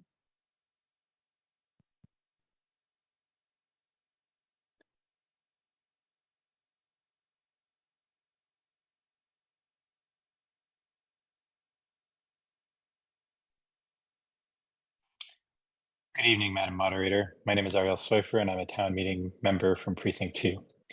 Friends and neighbors, I'd like to open with a quote attributed to Swedish economist Assar Lindbeck.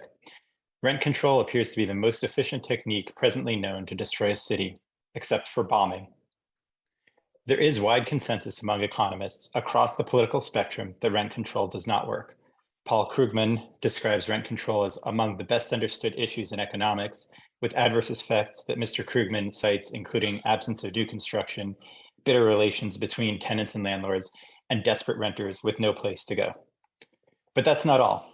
This article is expensive for the town, hurts low-income and minority people, and disincentivizes density and building. First, this article is expensive. In 1992, the last year that Brookline had rent control, we spent 1.5% of the town's budget administering this program. That's over $6 million today. So there ain't no such thing as a free lunch. And this is considerably more expensive than a free lunch. Second, this article hurts low-income and minority people. Folks that are current tenants in Brookline would, over time, have lower than market rents if this article works as intended. That would tend to freeze in today's demographics. One study found an 8 to 9% reduction in moving, meaning that minorities that want to move to Brookline would be excluded. Reductions in rent flow disproportionately to upper income folks, with one study finding in New York a 39% reduction relative to market rent for the top quartile of income earners and only a 15% for the bottom quartile. 85% of those in Brookline who benefited from rent control when we last had it did not meet the income subsidy requirements, showing again that these requirements primarily flowed to middle or upper class folks. Should we subsidize the rich? That's the question before you today.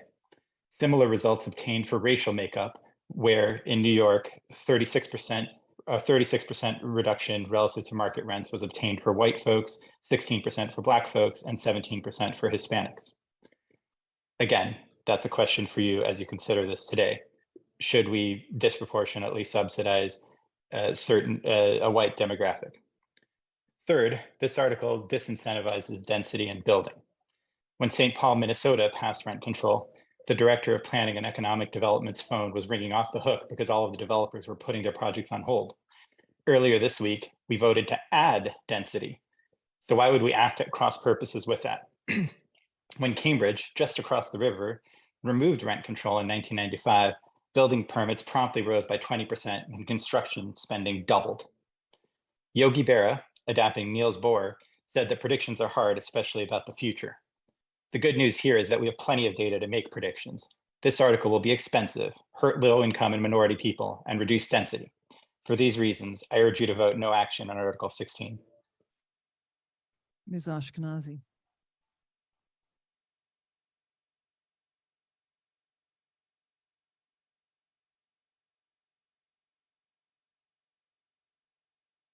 Thank you. Miriam Ashkenazi, Select Board Member, speaking on behalf of myself.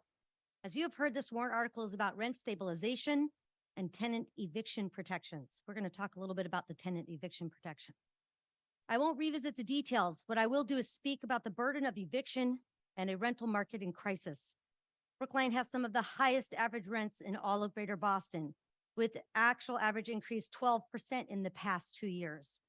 Renters are not protected from large annual rent hikes, making budget planning impossible. And this can lead to displacement or eviction, whether by a constable or other means. Eviction and home displacement are life-altering events that can take decades to recover from, if at all. If you want to understand more about the negative impacts of displacement on health, work, community, and family, then I highly recommend Matthew Desmond's wonderful book, aptly named Evicted. He points out how all of these things impact people and communities. And he says so eloquently, quote, "Without a home, everything else falls apart," end quote. Rent stabilization means people can predict their budget needs. It decreases eviction and displacement. It increases job stability. It increases health and increases the strength of the community. All of these references are well researched and can be found in the book I just referred to. Rent stabilization and eviction protections also make for a more economically diverse Brookline, and one that is also more welcoming to the disabled community by allowing for more affordability and more predictability. We discussed this specifically at the Disability Commission, and we voted to support this warrant article for those very reasons. Most importantly, rent stabilization has worked in the past in Brookline, and it is supported currently by Somerville, Boston City Council, Lynn, and Chelsea. While there are many steps between this warrant article passing and the implementation of rent stabilization and eviction protections, the 10,000-mile journey begins with the one first step. Let's take that step together tonight.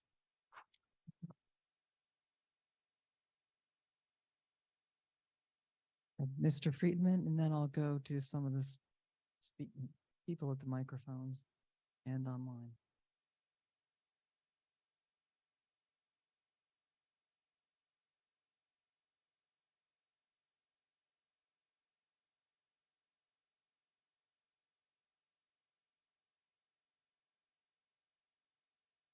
Harry Friedman, Town Meeting Member, Precinct 12, member of the Advisory Committee, speaking in opposition to the warrant article.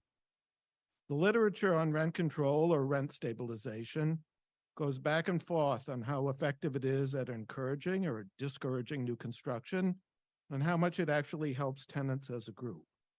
The petitioners recognize this and note that the main advantage of the warrant article is the assurance it provides tenants who stay in one place that their rent won't increase beyond what the proposed statutory formula allows. While I applaud this goal, rent control can have unintended consequences. Mel Brooks, hope for the best, expect the worst. The rich are blessed, the poor are cursed. That is a fact, friends. The deck is stacked, friends. Hope for the best, expect the worst. The first consequence is that the warrant article seeks to impose payment of a social good on just one segment of the community. Here are some property owners, instead of on the community as a whole. Not all landlords are rich, evil, grasping individuals. There is a certain unfairness to the imposition of the cost on just the landlord community. A second consequence is that the warrant article casts too wide a net. This warrant article will protect tenants of limited means, but it will also limit rent increases to very wealthy tenants who don't need its protections. There are no income qualifications. It also protects the parents of students who have chosen to fill our inventory of limited rental housing in lieu of using dormitories. By failing to provide a means test, it protects too many, again compounding the effects of placing all the costs of this social program on the landlords. Hope for the best, expect the worst. Some drink champagne, some die of thirst. No way of knowing which way it's going. Hope for the best, expect the worst. Finally, the reason I most oppose this warrant article, rent control is not a new concept in Brookline. In the 1980s and 90s, Brookline went through the rent control wars. Rent control dominated all political life, not only town meeting and select board elections, but also for offices having nothing to do with landlord-tenant issues. It was nasty, vituperative, and vitriolic. Advisory's Capital Subcommittee held 2 hearings on this. If you had been on the Zoom call at the second, you might have had a flashback to the 1980s. One prominent critic from those days lit into the petitioner as if he deemed the concept of a return to rent control as a personal attack. The anger was raw, it was harsh, it was intense, but it was very real. Rent control still has the ability to bring out emotions that have been buried for literally decades. Politics these days can be ugly.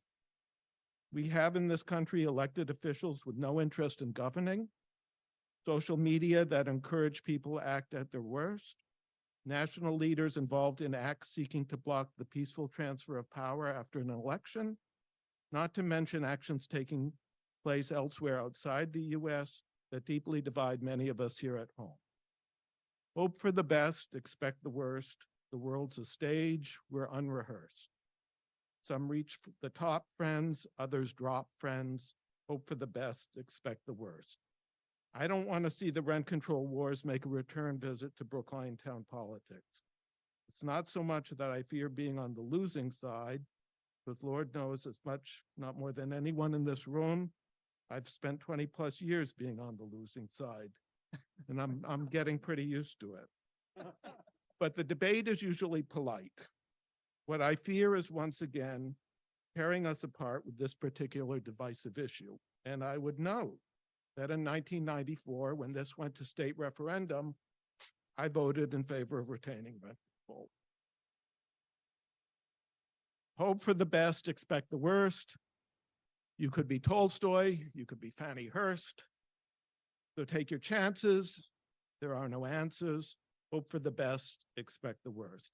Let's not return to issues that only serve to divide us. Let's see what the Office of Housing Stability does and work on a warrant article with whomever heads that office before we send something to Beacon Hill. Please vote no on warrant Article 16.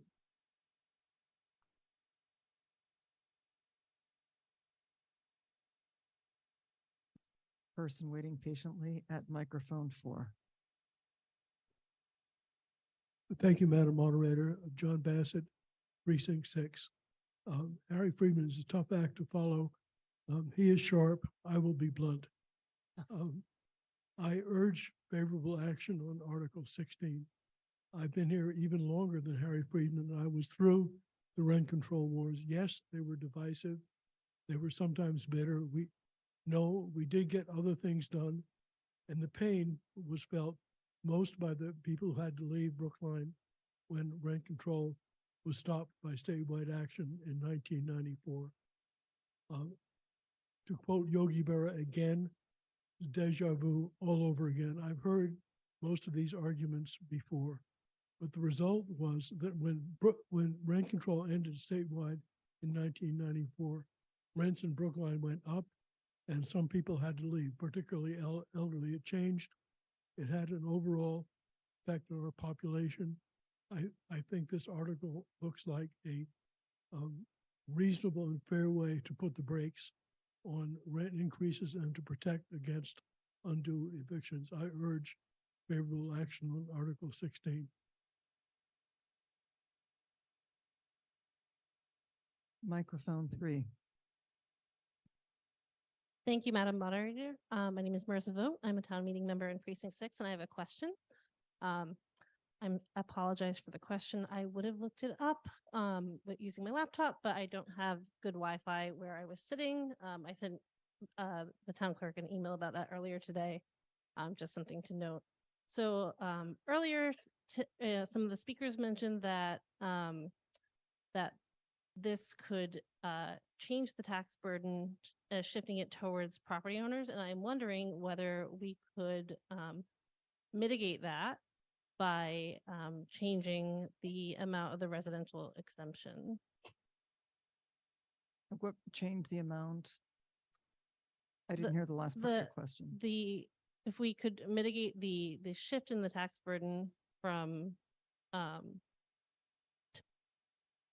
towards homeowners, if we could mitigate that by increasing the residential exemption or otherwise changing the residential exemption.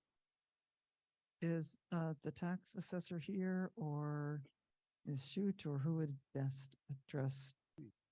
Oh, Mr. Sandman? Well, Mr. Carey can probably. Mr. Carey, have okay. a more neutral answer than I can. Ms. Goff, like, snuck out of the building. Oh, Lincoln Heineman. Okay, Mr. Heineman.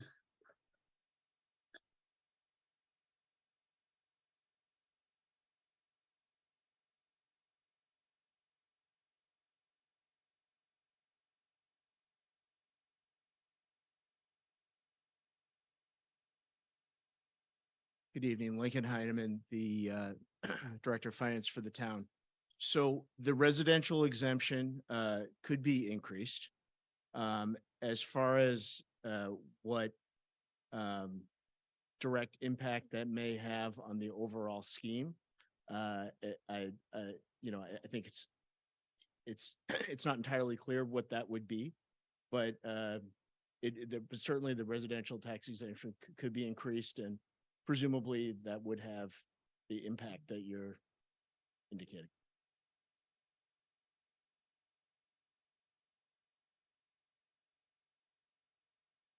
I'm sorry, Ms. Levin, do you have a response to that based on your comments? Could you, yeah, please come to a microphone. We cannot decrease our property tax levy in Yes, total. identify yourself. Oh, I'm sorry, Carol Levin Advisory Committee. So a fixed pie, if you're lowering it on your multifamily properties, then you have two other classes of property, commercial and single family residential, that have to. I said, and Okay. owned condos, yes, excuse me. Other, ex- let me start again.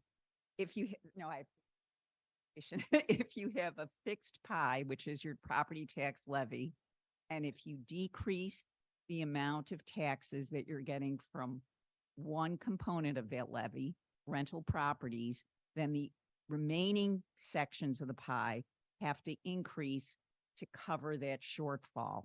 So even if you change the residential property tax exemption, so single-family homeowners bill wouldn't go up, then it would just be transferring the rest of the increase to commercial properties.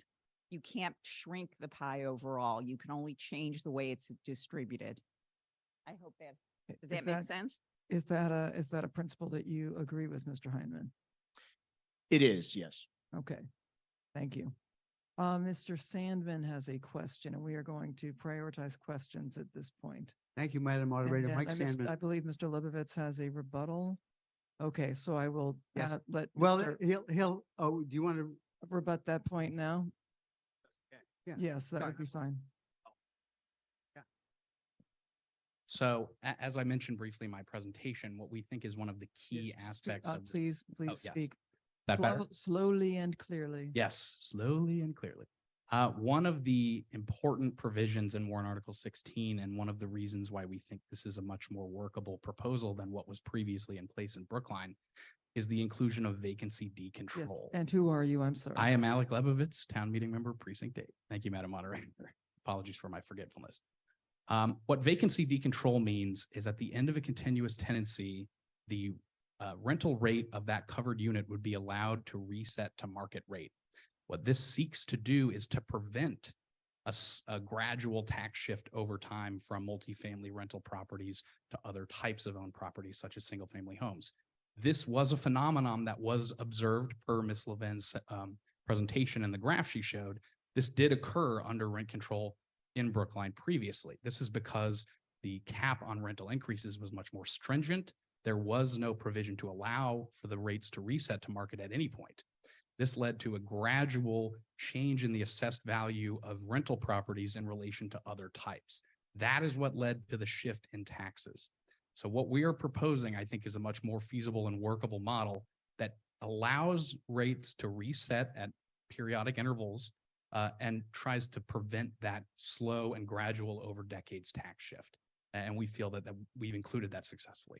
Ms. Levin, does this economic analysis make sense to you?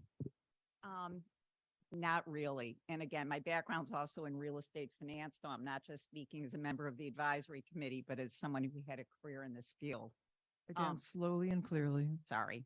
So, if you were looking at a building with 100 units and say 2 of them go back on the market every year, you're right. Those 2 units would be increasing their rents. But when you're looking at the entire property, the entire property would not be up at market rents, and its value would be less than would be the case if every unit in the building was allowed to be at market rent. And also, one of the other approaches to value is the market value, meaning what would a independent third party buy for that building? And since in some respects, the units in that building would be prevented or encumbered from their rent increasing, the value to a third party to buy that building would also be depressed. So there's multiple ways in which the value of the building would be less than if rent control was not in place. I'm actually going to call on Carol Gladstone. Madam Oh, Moderator. I'm sorry, you're right. Thank you. A select board member, whatever. Select board member, whatever. Select board member Sandman with a question for Mr. Leibowitz, and I asked him that question a couple of minutes ago because I didn't want to blindside him. The understanding that I have is that once we have authority, all of the safeguards, whether it's 15 years or vacancy decontrol or whatever, could be changed by a future town meeting. And I wanted to make sure that that is correct. And I wonder if he could answer that. My understanding is, Alec Lebovitz, town meeting member, precinct 8. My understanding is that Mr. Sandman's explanation is correct. Okay, Ms. Gladstone and then Mr. Klein, and then I will go back to the people standing in queue. No, please come to the podium and then Mr. Klein.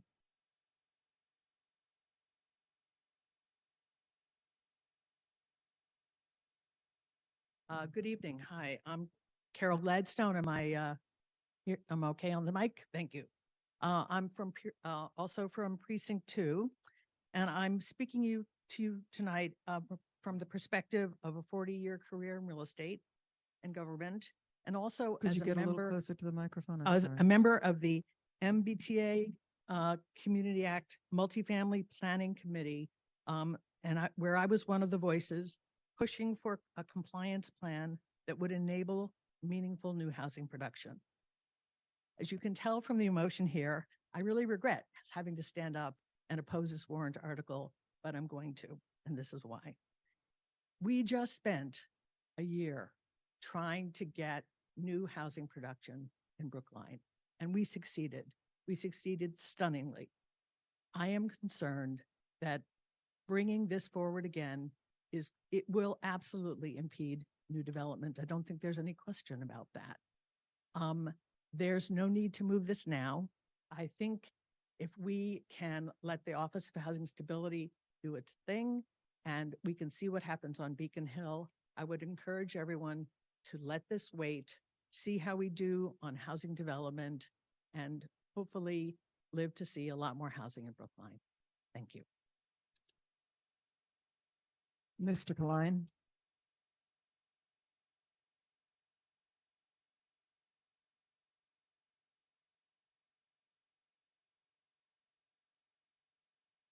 Thank you, Madam Moderator. Jonathan Klein, Town Meeting Member, Precinct 17. I have a confession to make. I'm the beneficiary of rent control. That's because I own a home, actually a condominium.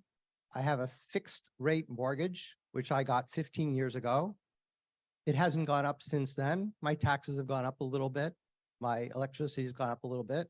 But by and large, my housing costs have been stabilized. I'm also the beneficiary of eviction control, right? Because my costs are stabilized. There's no one that can evict me. I have a lot of protections. I am very lucky and I'm very fortunate. I speak tonight for those that are less fortunate and are vulnerable. I was initially uncertain about this, to tell you the truth, and for some of the reasons that my friend Carol expressed and others have, concerns about the potential restriction on housing supply and concerns about the prior rent control schemes that were quite complicated. But I think this rent stabilization plan that's being proposed is moderate, it's reasonable, it has the opportunity to be effective. And I also think that we are acting along with many other communities where this is coming up and sending a message to our state legislature that this is an important issue that they address and provide statewide legislation or enabling legislation. And one of the ways we can do that, as was stated, is in the manner we did with the FFF legislation. I think that was very effective. People have talked about the housing crisis. I don't need to repeat that. Everyone knows here I am a huge proponent of expanding housing supply.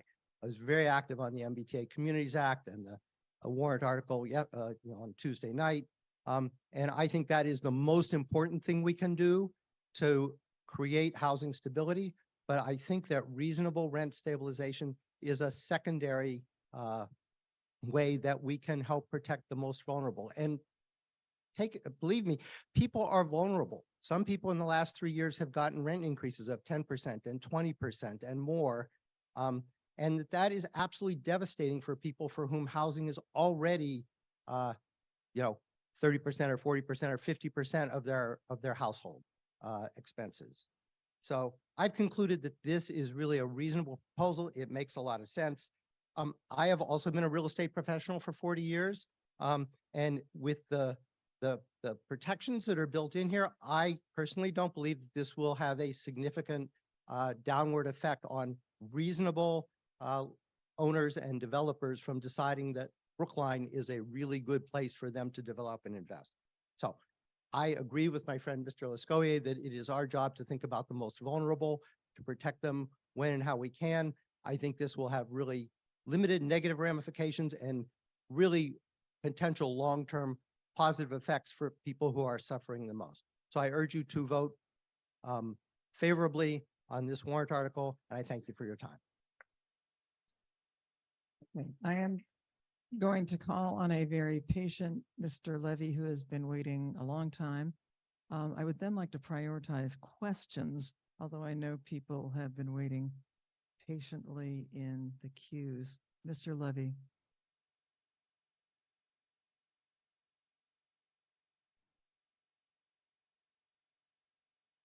Hi, my name is Mark Levy. I'm a county member from Precinct 7. And I was one of the great warriors in the rent control wars. I was for a while the vice president of the Brookline Tenant Union. And I simply have to ask you today, how do you, if it's bad for Brookline to have rent control, and bad for Cambridge to have rent control, and bad for Boston to have rent control, and bad for Andover to have rent control, why did all those communities, the only ones with rent control, vote down the referendum that the rest of the state supported? I would say that because of ignorance. They had no experience with it. They didn't know what the feeling of the town was like with and without rent control. It's very easy to parrot various theoretical economic arguments about why it's bad for this town to have rent control. But I want to ask you a couple of questions. Is Brookline today more equitable, more inclusive, more affordable than it was in 1994 when the rent control referendum statewide wiped out rent control? I know that I was in the rent control department then. My rent went from $700 something a month to about $1,500 a month. I had to end up in public housing because I couldn't afford anything else in Brookline. People say that there's no means test on rent control, but they also say that they want middle-class housing for people who grew up in this town and are not rich, but have decent incomes. And one of the places they can go if we had rent control would be to those rent control apartments. It's a very democratic thing. I knew lots of people in the rent control because I work with a tenant union, and there came all kinds of shapes and sizes, ages, incomes. No, I don't know if anybody was really super rich in a rent control apartment. If they were probably the relative of a landlord who rented to them preferentially. And so, the big question is, what do we do today to make Brookline at least as good as it was before 1994 in terms of income distribution, inclusivity by race, and by taxes? Remember, it was predicted in 1994 that if we got rid of rent control, we'd be rolling in cash as a town. How many? Sorry, your time is up, Mr. Levy. Okay, let me just say this. There's lots of mythology about rent control. There's lots of the practical experience in Brookline, and I hope you'll pay attention to what you feel was the real effect on Brookline of getting rid of rent control, and that was not positive. Okay, the person waiting patiently at microphone 3. Thank you, Madam Moderator. My name is Anthony Buono, Town Meeting Member, Precinct 17. I had a question following up on what Mr. Sandman was referring to.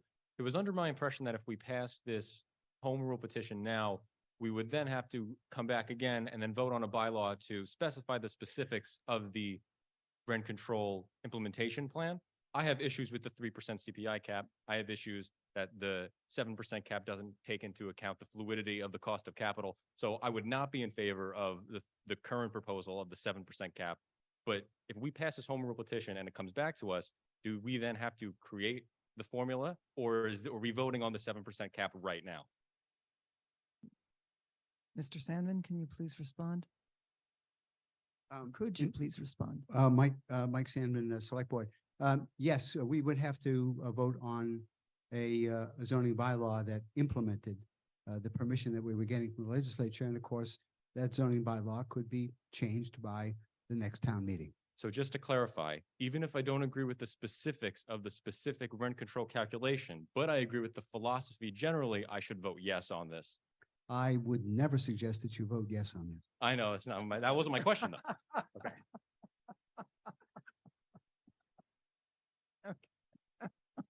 All right. Person standing at microphone 4. Thank you. Patty Correa, TMM Precinct 6, with a question that's informed by some data I found when I was researching today to prepare for today. Also, I think that I'm not sure if the petitioner's answer about the ability to change the language locally is correct, having looked at this special Okay, legislation. I can't hear your question. Okay, well, And this then is I'll- just then I'll preliminary throw that it I to hope Madam- there's a legal opinion and answer to the question about whether we can change the language locally, because I don't think that's an option. And I hope Okay, I'm somebody will going to direct that to town council to answer. So what Okay. exactly is My your? question is informed by some research today that identified a position taken by Brookline for Everyone against the warrant article, stating that needed but nuanced policy options are best developed in partnership across communities to create effective, flexible, state-level local opt-in tools. A Brookline-specific home rule petition short circuits these efforts. The other data point is a Globe article I circulated on the listserv that linked the text of a bill pending at the legislature that is a proposed local option statute with tenant eviction protections, et cetera. And- Point of privilege, Madam Moderator. No, or what is your point of privilege? Well, as a board member of Brookline for Everyone, I need to point out that Brookline for Everyone did not take a position against the warrant article. It made no recommendation on the warrant article. Okay, I apologize if I misinterpreted, but the text that I read is from the website. I apologize if that was a misinterpretation. So my question is, if we were to vote tonight to pass this, and hypothetically, the legislature passed it, and hypothetically, the legislature also passed after input statewide on the formulation of a local opt-in rent control statute, something that we like better, what would be Brookline's recourse after having passed this and seeing a different option that is another local opt-in option? I'm wondering if we could get an answer from Mr. town council Callahan, or you get to earn Representative your pay Vitola. right now.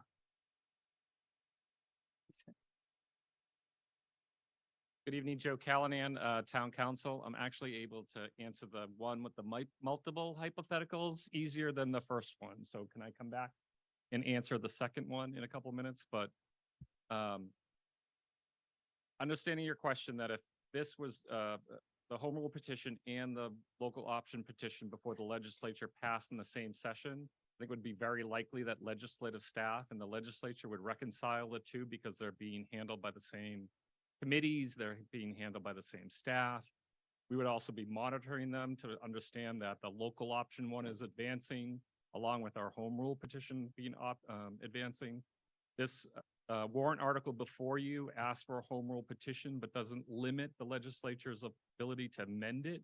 So we might be able to amend it during the process to have them reconciled.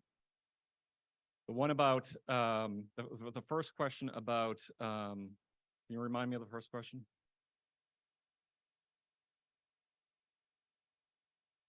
Oh, can we change it if it's passed? If it's passed, can we change it later? Yeah, I think there was an answer that I'm not sure was correct about that said we can change it locally. But I think if it's a legislative act to change it to something that's different, we'd have to go back to the legislature. Am I right? So generally, but this home rule petition has in several places that the town will enact a bylaw. So what I was going through was to see if there's any things that in the home rule petition can't be changed by bylaw, but in several places it says the town shall by bylaw implement this. So I just need to go through to see if there's anything in the home rule that can't be amended by bylaw.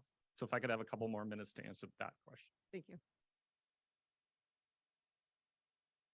Okay, we have had a motion to call the question. If it is seconded, I will tell you who is waiting to speak, and the people in line will identify themselves. Do I have a second on the motion to call the question made by Nancy Kavanaugh? It has been seconded. People waiting to speak are Bonnie Bastian, Christina Kovac, Jonathan Card, Lisa Schatz, Chi-Chi Wu, and Ms. McKenzie on behalf of CDICR. There, Mr. McKenzie, I apologize. They are speaking in favor of the proposal. In microphone, at microphone 4, could you please identify yourself? Vina Priestley, Precinct 4. Vina Priestley, okay. Linda Olsapelsi, Precinct 17. Michael Rubenstein, Precinct 13. I have a question. Carolyn Goodwin, Precinct 8. And at, Connor Sheehan, Precinct 10. I'm sorry, I didn't hear you. Connor Sheehan, Precinct 10. And John Karen, Precinct 12, with a question. I have not done any managing of this article, but I do have a question if debate's not terminated. Okay, so we will now vote on the motion to call. Yes, what is your point of order? Michael Glover, town meeting member, Precinct 5. I believe we're in the middle of a question being answered. that has No, we been are not. asked. Oh, town council, I apologize. Yes, thank you for that point of order. All right, so I gave you 1.5 answers. I'm going to give you a smaller fraction. I can't say I've answered the first question completely, but there are 2 provisions that cannot be changed by bylaw because in the home rule petition, there's a limit on that. And thank you for Dick Benka, who pointed this out, but they're the caps. So in section B, there's on an annual basis, the annual maximum percentage rent increase is limited to 3% over CPI in the home rule petition. So if you wanted it to be more than that, you'd have to go back to the legislature. And secondly, what was the other one?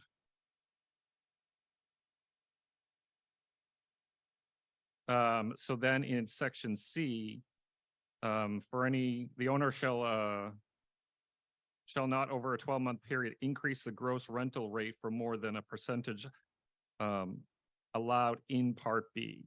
So there are provisions of this home rule that can't be changed, but a lot of it can be implemented by bylaw. So I'm getting a little closer to a complete answer, but I'm sorry I can't give you a complete answer in the limited time I have. Okay, well, that leaves us in a bit of a quandary.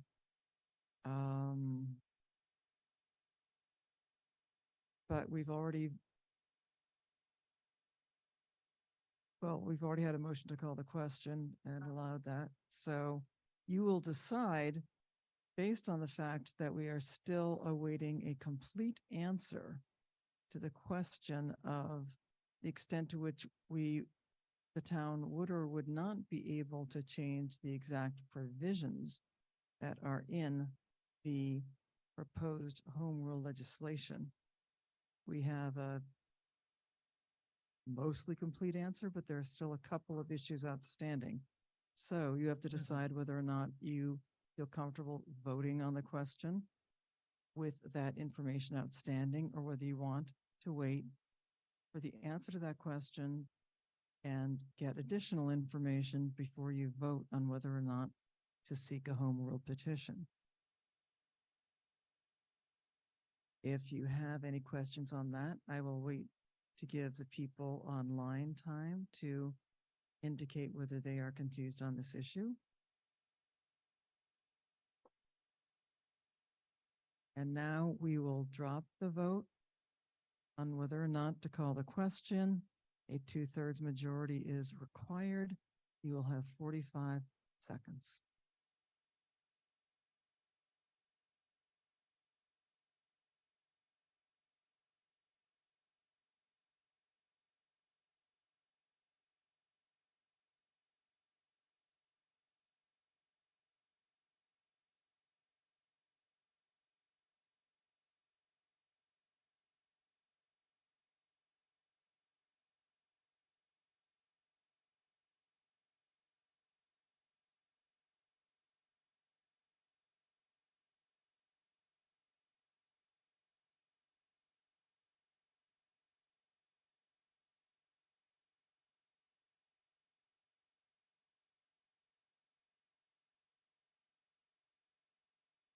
Okay, with 107 yes, 110 no, and how many abstentions?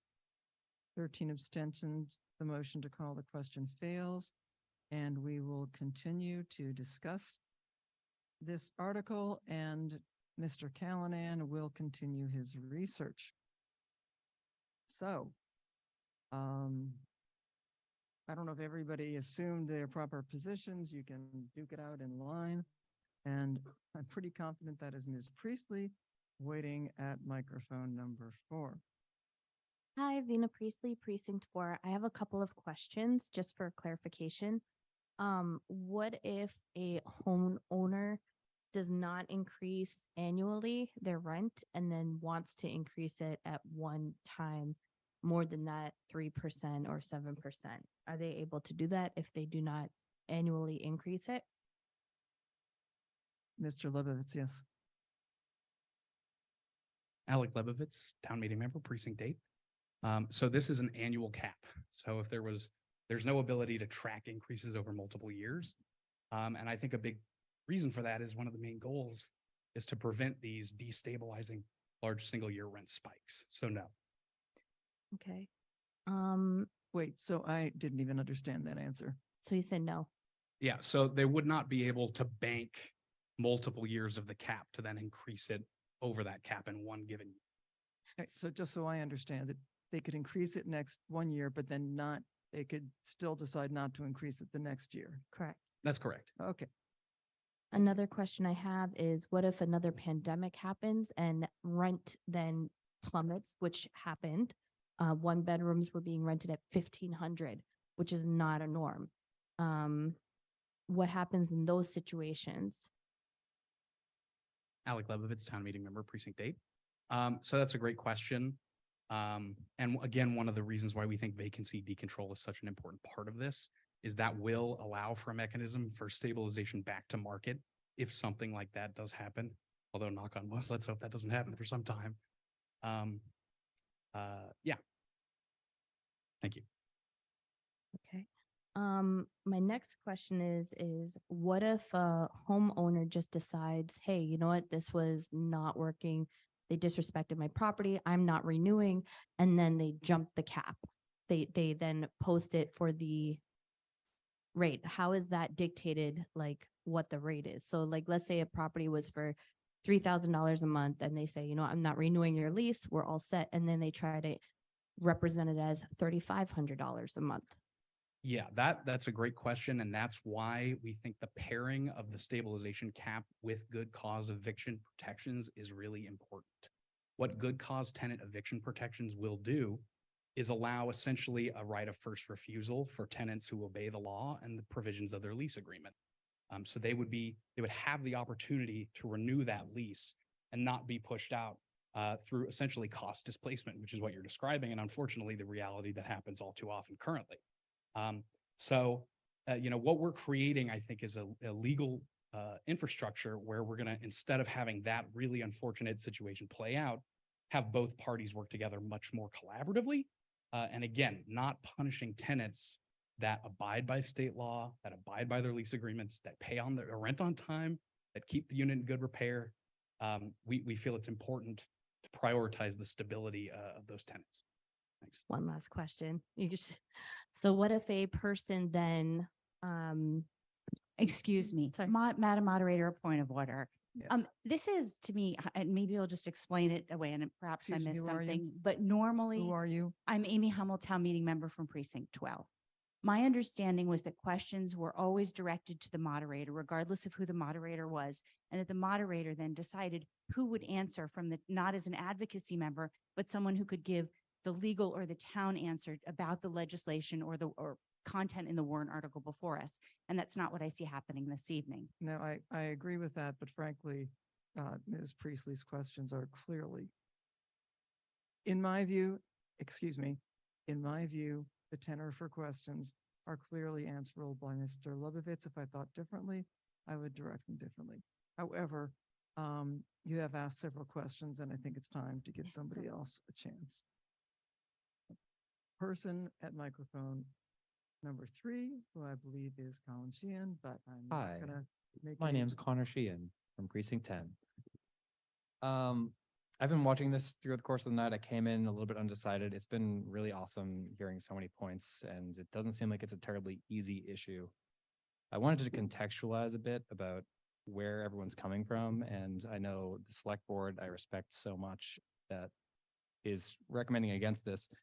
I'd like to direct a question to them of when is the last time anyone in the select board experienced a $200, $300, $500 a month increase in the place they live with no inherent value increase of like getting anything more or like a better I'm property? sorry, I just don't think that's an appropriate question. Okay, sure, that's fine. Thanks. Point of personal privilege, Who is that? Miriam Ashkenazi.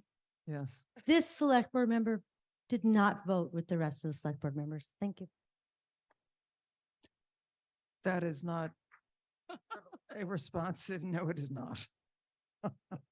So, no, it is not. Okay, person I believe to be Linda Pelkey at microphone number 4.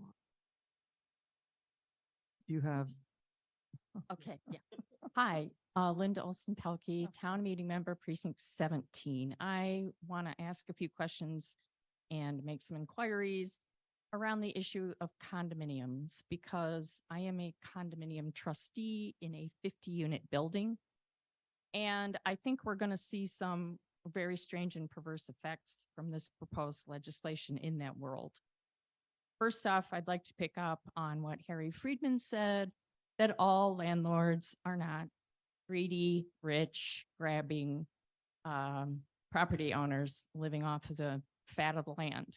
They are people like you and I who manage to scrape together enough to purchase a condominium. And sometimes people need to go somewhere else for a couple years and they choose to rent out their condo. We have a limit on the number in my building, but I'm contemplating the impact of that act. I'm wondering a couple things. One, would they be able to come back and evict the tenant after their initial lease period? 2, I wonder what the effect of lower property values for those rental units would have on the sale of all condominiums in that building. And then I also observed in the legislation that there is a prohibition or an attempt to mitigate any kind of condo conversions. I did notice that when we had rent control, 75% of the units in town were rented. Now that is 50%. So I'm assuming that 25% of those rental units became condos in the time period since 1994. And I think that condominiums offer a way for the middle class to live in Brookline. They offer a way for those trying to build wealth in Brookline.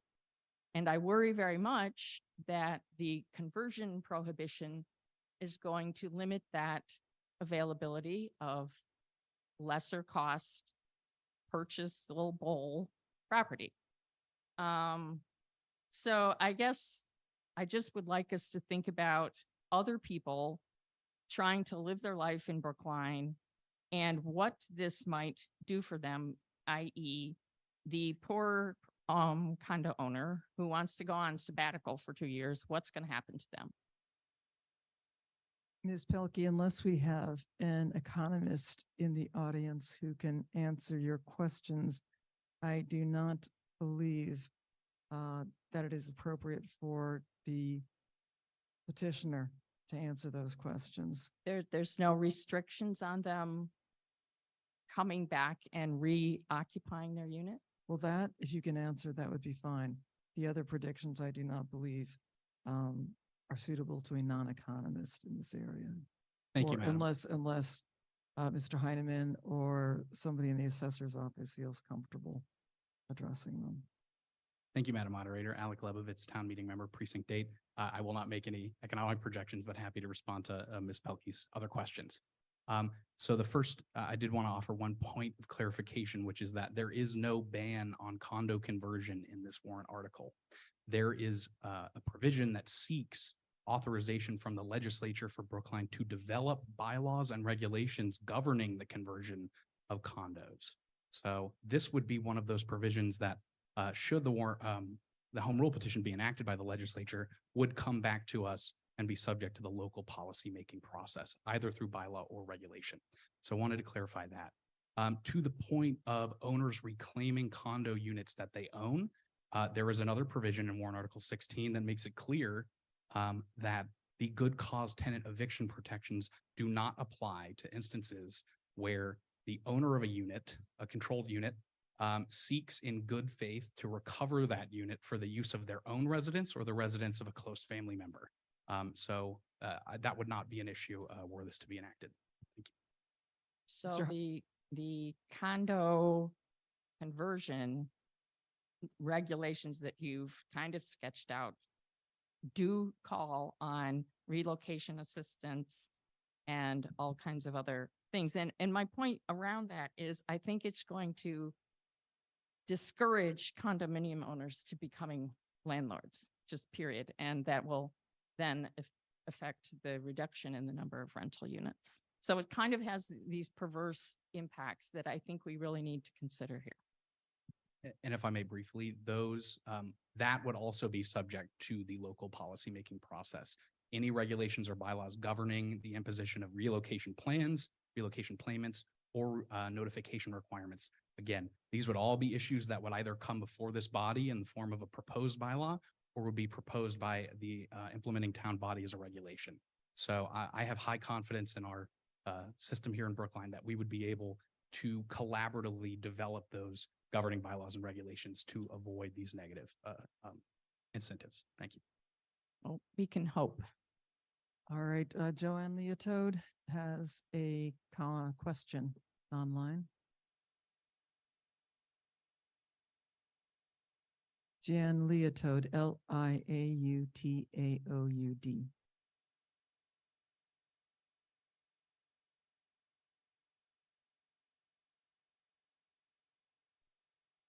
Sorry, I was having a problem unmuting. Can you hear me now?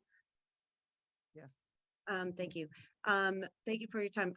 I wanted to ask, and I'm not certain who to direct this to, but in the history when Brookline did have rent control. I'm sorry, could you identify yourself again? I apologize. I apologize. My name is Joanne Leoto. I'm with Precinct 3. And my question is related to any person who has had the experience of living in rent control buildings after the period of 1990, when we stopped having the rent control. I have lived in buildings that have not been maintained as a result of rent control. And I wanted to better understand some of the consequences and maybe the building issues that were related to some of the demise that happened as a result of having rent control.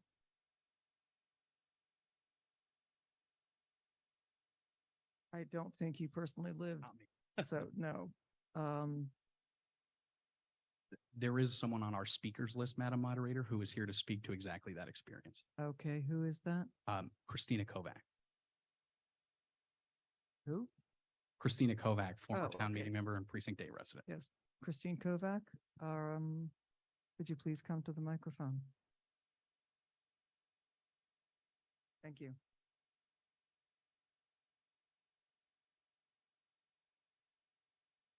No, come to the podium, please.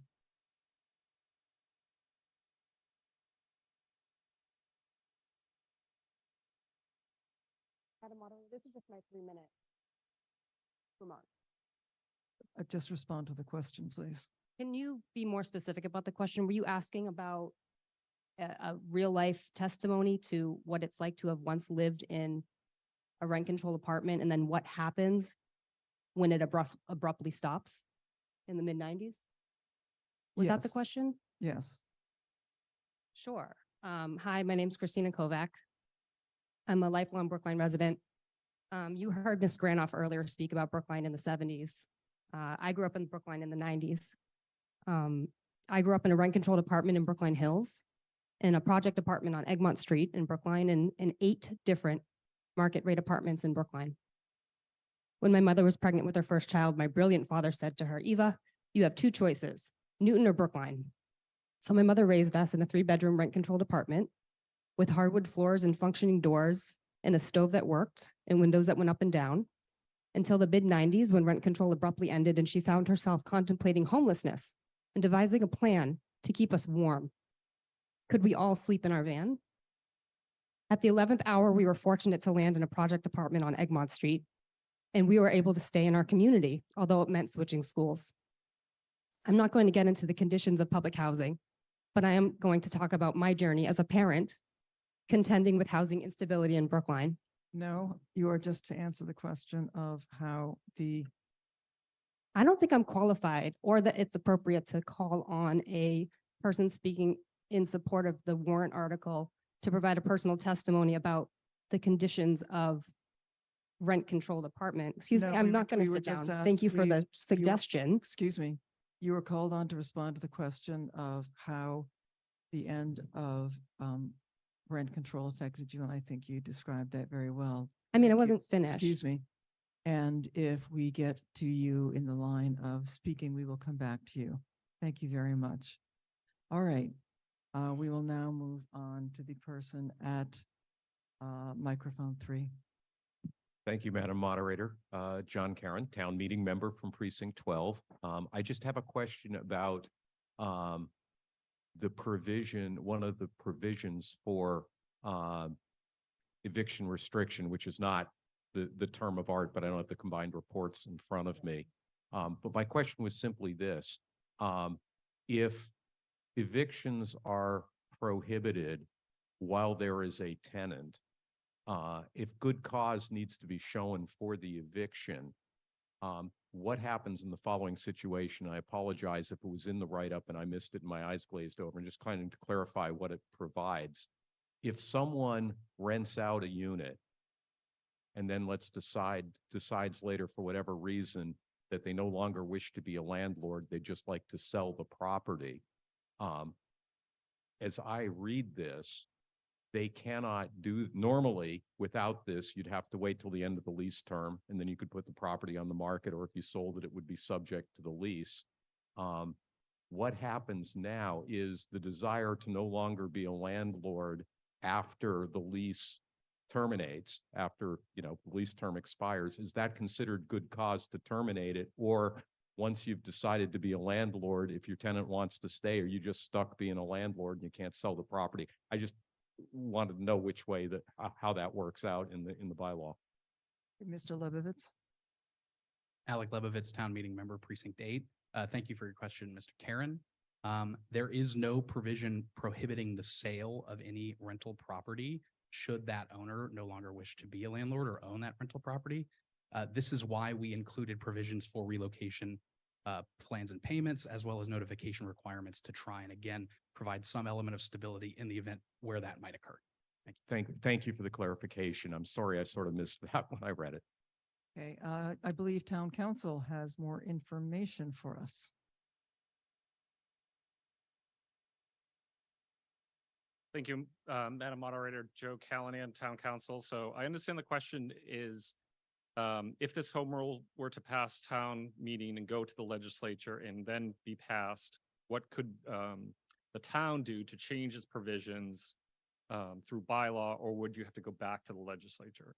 So when I answered earlier, I was talking about the 3% cap on annual maximum percentage rental increase being limited to CPI +3. That's in section 2B and C. So if you wanted a higher annual maximum rental increase, you couldn't do that by bylaw. You'd have to go to the home rule petition process. But also in addition to that, I want you to note section 2A, and that's the type of residential properties excluded. It would be limited and fixed by that home rule petition. So it doesn't include another category of excluded properties. If you wanted to add that by bylaw, if you had another category of excluded properties, you have to go back to the legislature to include that type. And one of those types is properties with 4 or fewer dwelling units that are owner occupied. So if you wanted to say 5 or more, you'd need to go to the legislative process again. 4 or more, 4 or less is consistent with federal law. It's called the Mrs. Murphy exception. So it's unlikely that you'd want to do that. But if the town wanted to, that's specifically limited, and you have to go to the legislature to change that. One last provision, if one of the properties, one of the categories of properties excluded is properties that have a certificate of occupancy that's 15 years or less. If you wanted to increase that 15 years or less, you'd have to go to the legislature to change that. So I believe that completely answers the question as best I could under the circumstances. We have a motion to call the question, but before I'm going to allow that, Mr. Heineman would like to clarify part of his answer to a question he answered earlier. Thank you, Madam Moderator. So just to clarify, again, Lincoln Heineman, I'm the Director of Finance for the town. So regarding the question about where does the property tax burden go to with amongst these different factors that are moving? So there is the residential rate and there is the commercial rate. The portion, so the overall tax burden is determined by this body, town meeting. That is to say the total levy. The select board with input from the Board of Assessors then determines in November of each year for that fiscal year, what portion of the total tax levy will be borne by the residential class and what portion will be borne by the commercial, industrial, personal property class. And that's what's called the shift. So at that point, before within each class, any burden is shifted, at that point, that is the demarcation between what portion is borne by the residential class of property and what is borne by the commercial, industrial, personal property. Then within the residential tax burden, that is the point at which, for example, if there was rent control, rental properties are assessed both based on comparable sales and also rents that are received. So if rent control has the effect of limiting rents that are charged, then that would have eventually, presumably, the effect of limiting the value of those properties. If at the same time, to the question that was raised earlier, if a portion of if the residential exemption was raised, it may be raised by law up to 35% of the average assessed residential property. If that had the effect of sort of equalizing the value between the rental residential class and the ownership residential class, effectively the overall residential rate would rise because there is nowhere else to be shifted. The shift cannot go back at that point back to the commercial, industrial, personal property because that decision was already made earlier. So I hope that just clarifies a little bit my earlier answer. Thank you. Thank you. All right. Gerald Tepman has moved to call a question. If we have a second, I will then list. It's seconded. I will now list who is waiting to speak.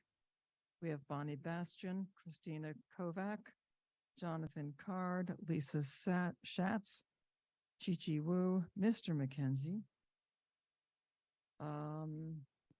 people waiting in at microphone number 4, could you please identify yourselves again? Michael Rubenstein, TMM Precinct 13. Carolyn Goodwin, Precinct 8. Hugh Madison, Precinct 5. Anthony Buono, Town Meeting Member, Precinct 17. Oh, there you I was hiding on you. You weren't there a minute ago, I swear. All right. So, oh, and I'm sorry, yes, and Anna Albuquerque and Rui Albuquerque both have questions. All right, we will now vote again on whether to call the question. And we will drop the vote. You have to pass by a 2/3 majority. And we'll go through this one more time. Okay, drop the vote.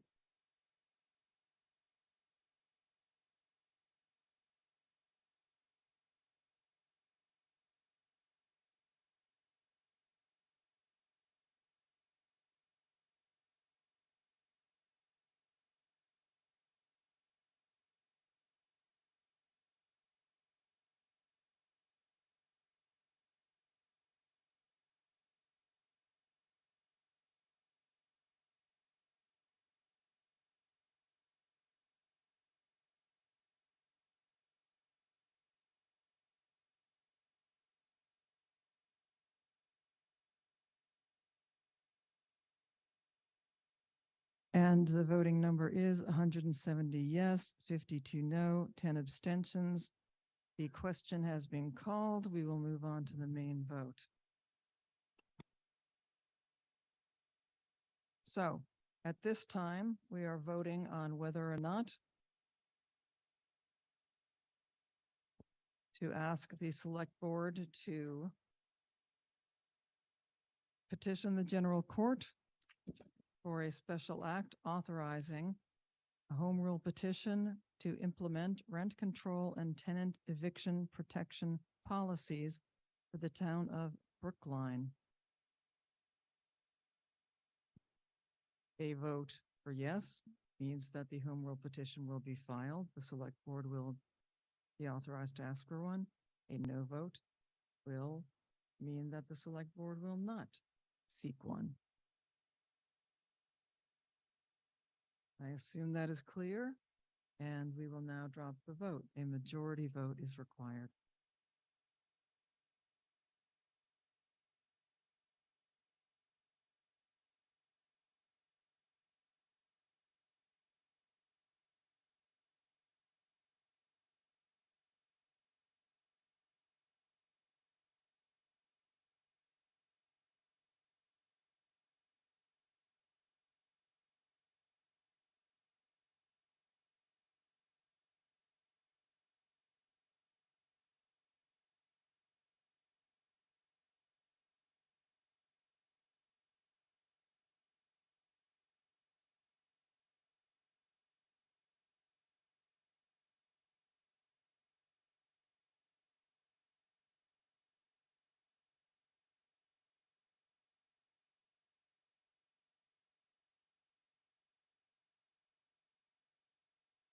Okay, no response until after I have read the official numbers to the clerk. 112 yes, 107 no, 13 abstentions. The motion passes.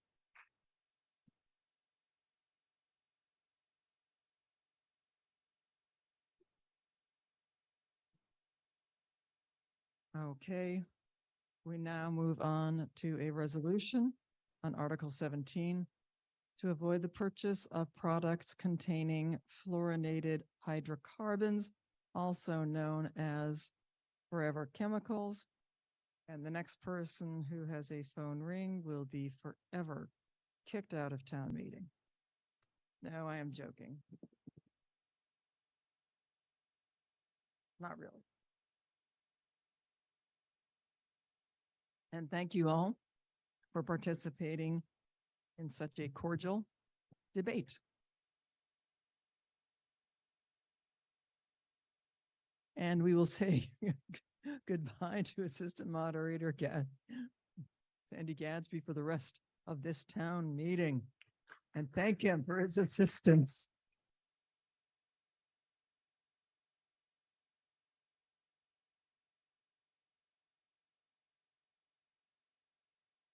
Okay, this article is found on page 1712 to 15 of the combined reports.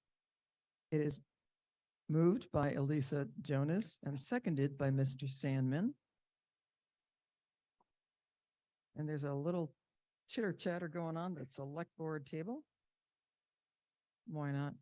Anyway, Ms. Jonas, you have the floor.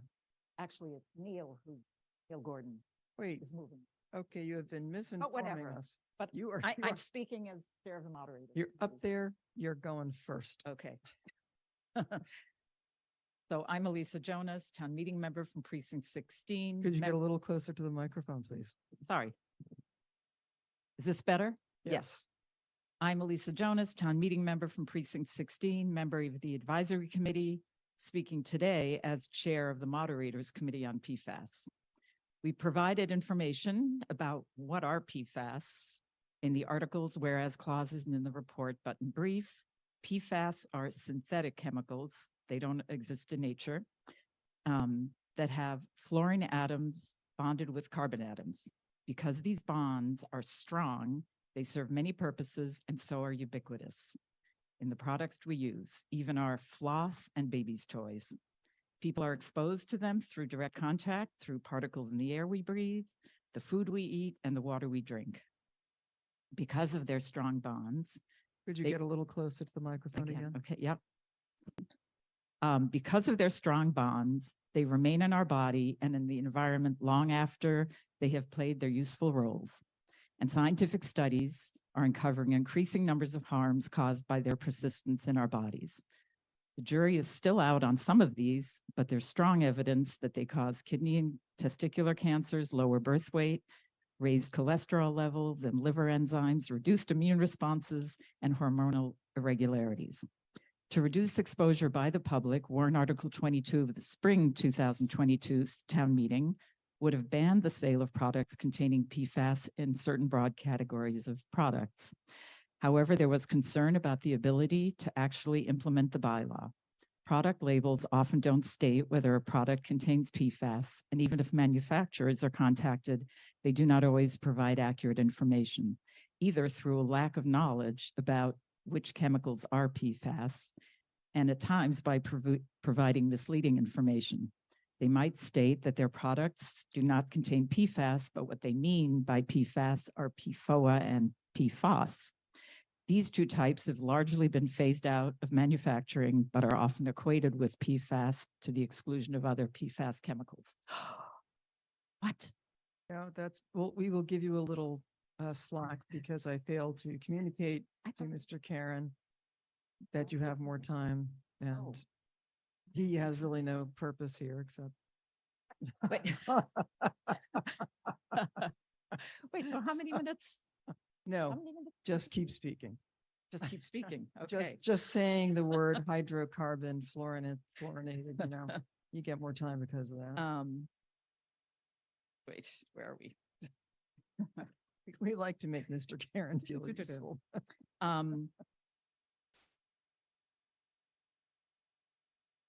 Sorry, now we've, okay. DPH also expressed concern that it would not have staffing to adequately enforce the bylaw. Because of these concerns, town meeting voted to refer the substance of the warrant article to a moderators committee to look into feasible alternative means to reduce exposure. We began our research by looking at measures taken by municipalities and states nationwide. We discovered that slightly more than half the states have enacted restrictions, some more extensive than others. Maine's recently enacted legislation will prohibit the manufacture and sale of any product containing PFAS starting in 2030. What the committee was not able to identify were any municipalities that have restricted the sale of consumer products that contain PFAS.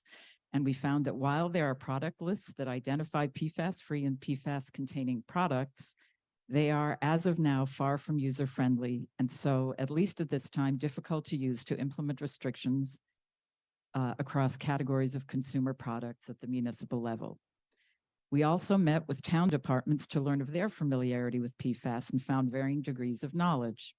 The school's food services department has been particularly aggressive in seeking to minimize the use of PFAS-containing products.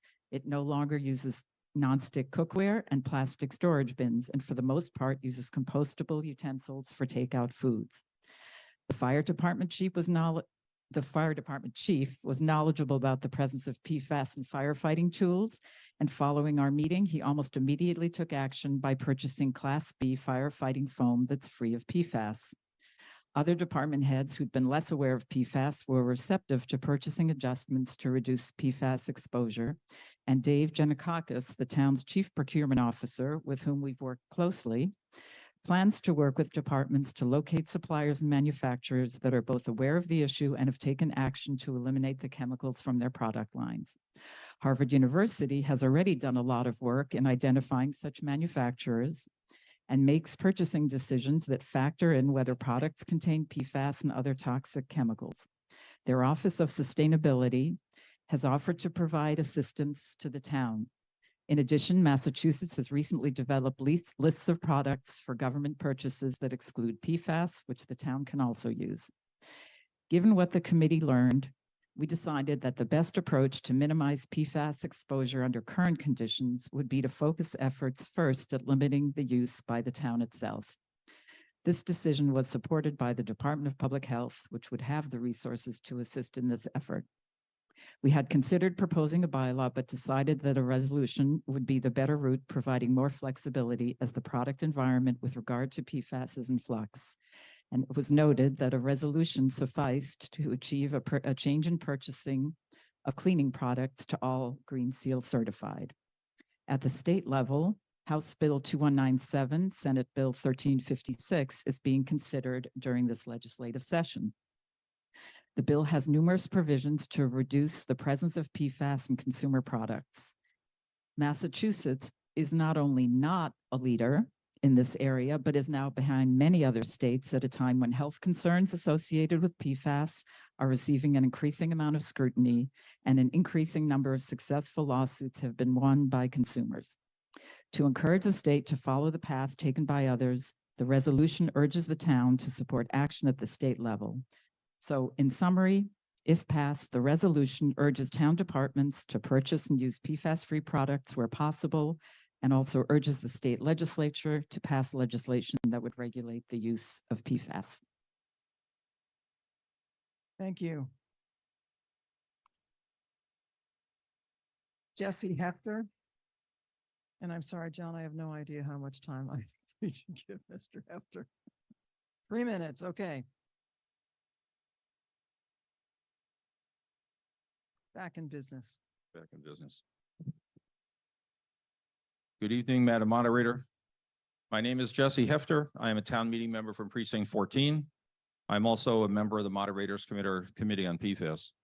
I've been asked this evening to provide a brief, that is 2 minutes and 45 seconds now, summary of our state's legislation focused on PFAS. Across the United States, nearly half of the states have already passed legislation restricting the sale and distribution of many products containing PFAS, including firefighting foam, cookware, and food packaging. Unfortunately, Massachusetts is not among those yet. House Bill 2197 of the current legislature is entitled An Act to Protect Massachusetts Public Health from PFAS. This joint petition is a collaborative effort of Representative Kate Hogan of Stowe and Senator Julia Sire of the Cape and Islands. There are 91 additional co-signatories, including Ruth Balzer and Tommy Vitolo of our local area. The key elements of the bill include the following: establishment of a PFAS remediation trust fund. The fund, administered by the Department of Environmental Protection, will allocate resources from claims made against manufacturers of PFAS-containing aqueous film-forming foams. A key focus will be mitigating contamination in drinking water, groundwater, and soil in Massachusetts, including municipalities, private wells, and public water systems. The Department of Environmental Protection shall amend its groundwater discharge permits with requirements for quarterly monitoring and reporting of PFAS. The Department of Environmental Protection will also develop and implement a multilingual outreach program to promote the education of residents impacted by PFAS contamination. including health effects of PFAS exposure, routes of PFAS exposure, and a list of facilities within 10 miles of the environmental justice community that have to prepare a toxic use reduction plan.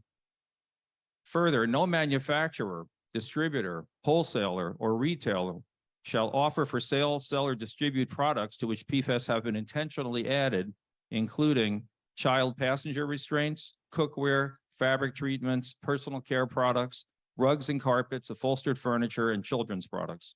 Products in which the use of PFAS is currently unavoidable may be exempted at intervals of no more than 3 years. On or before June of 2026 and June 1st of each year after, a manufacturer of PFAS or a product with PFAS component must register their product on a publicly accessible reporting platform. The Department of Public Health, along with the Department of Environmental Protection, shall design and implement a public awareness campaign to inform residents of Massachusetts of PFAS substances and the potential health impacts, including PFAS exposure pathways, consumer products known to contain PFAS, PFAS and Class B firefighting foam. This is the foam used to extinguish flammable liquids, including oil and gasoline. Although this foam has not been manufactured since 2015, chemical companies and fire departments still have large stockpiles, and it can be used. Facilities known to be a source of PFAS in the Commonwealth, potential health impacts, and state assistance programs for remediation. Finally, any manufacturer or other person that sells firefighting personal protective equipment shall not manufacture, sell, or distribute any firefighting PPE containing intentionally added PFAS. The same restriction applies to Class B foams for training and testing. The Department of Public Health will also collect data on occupational exposure to PFAS, including but not limited to firefighters, and report the data through the Massachusetts Cancer Registry. I trust that you found this summary helpful as we work in Brookline to reduce exposure to PFAS for the residents of our town. Thank you. Thank you. Neil Gordon.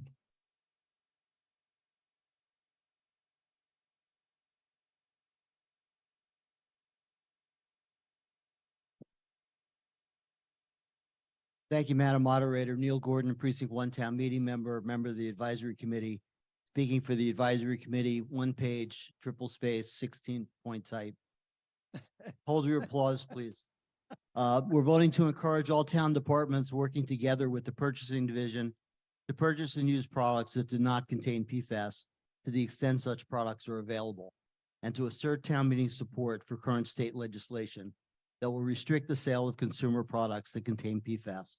Voting 21 in favor, none opposed, and with 1 abstention, and skipping the PFAS puns, the Advisory Committee recommends favorable action on Article 17 as amended.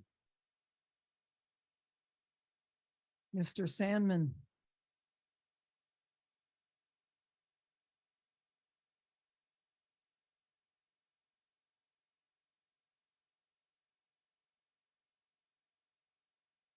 So thank you, Madam Moderator. Mike Sandman, speaking for a unanimous select board recommending the approval of warrant Article 17.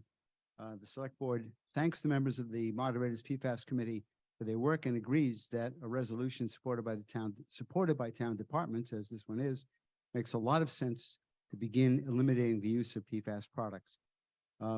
Therefore, we do indeed recommend favorable action on the motion offered by the Advisory Committee. And as soon as I sit down, I'm going to move to close, to call the question. No, excuse me. I am actually not going to allow that because we have as our next speaker, Paul Trahan, the president of the Brookline Firefighters Union.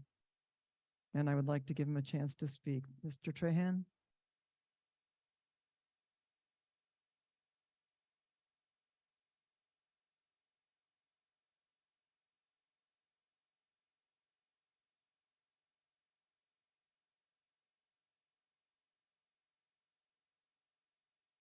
Thank you very much. Good evening. Thank you for allowing me to speak tonight. My name is Paul Trahan. I'm a lieutenant signed down to Station 1 down the village, and I'm the president of the Brookline Firefighters Union.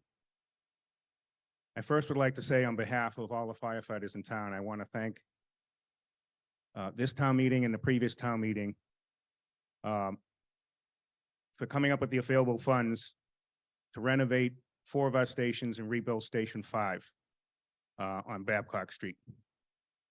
This is the first step of eliminating toxins and hazards within your firehouses. I take pride in you and the town of Brookline for this warrant article. We'll start a long, difficult fight to eliminate forever chemicals known as PFAS. There's anywhere between 4,000 to 6,000 chemicals that fall under that category. One PFAS that is designed as a waterproofing agent for our firefighting protective gear. This is the gear that allows us to enter into burning buildings. Unfortunately, that PFAS has been found throughout the internal linings of our gear that are not subject to any, exposed to any water. We're totally encapsulated in our protective gear, and scientific and medical studies have concluded that with every 5 degrees of our core body temperature rising, our body absorption rate increases by 400%.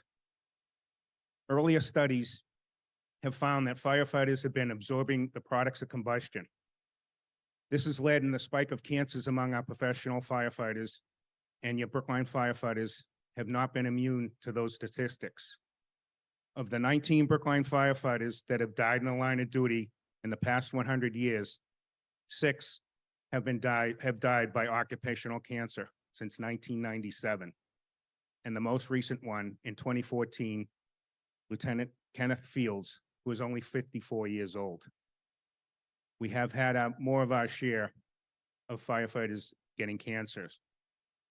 Because our union has emphasized early medical detection, some were able to return to work, and unfortunately, some were forced to retire. We currently have 2 firefighters being treated for occupational cancer. Now, more recent studies show the PFAS being absorbed into our bodies. There's no quick fix to this.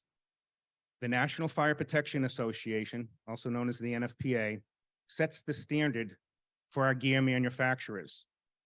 There are legal liabilities if a firefighter is injured or killed in the line of duty that does not meet these NFPA standards.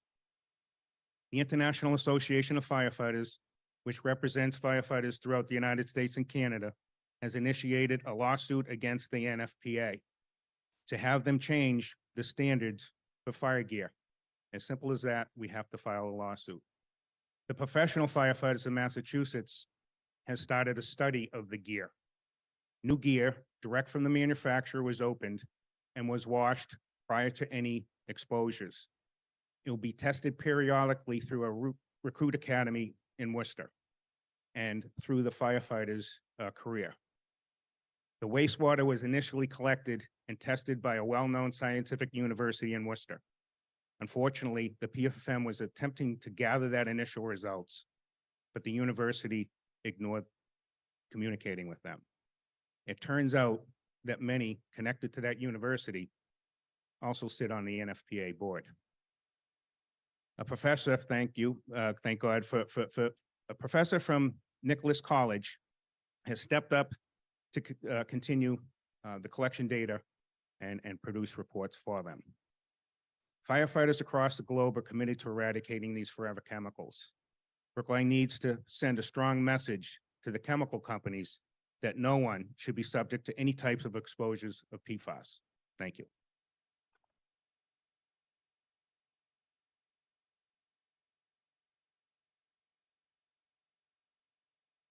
I assume, Mr. Sandman, you are renewing your motion to call the question. Do I have a second? Okay, we have one person standing in a microphone waiting to speak. Could you identify yourself? John Rumpler, Precinct 11 Town Meeting Member and Clean Water Program Director for Environment America. Okay. Taking that into account, we will now move to call the question. A 2/3 majority is required. Okay, we will drop the vote.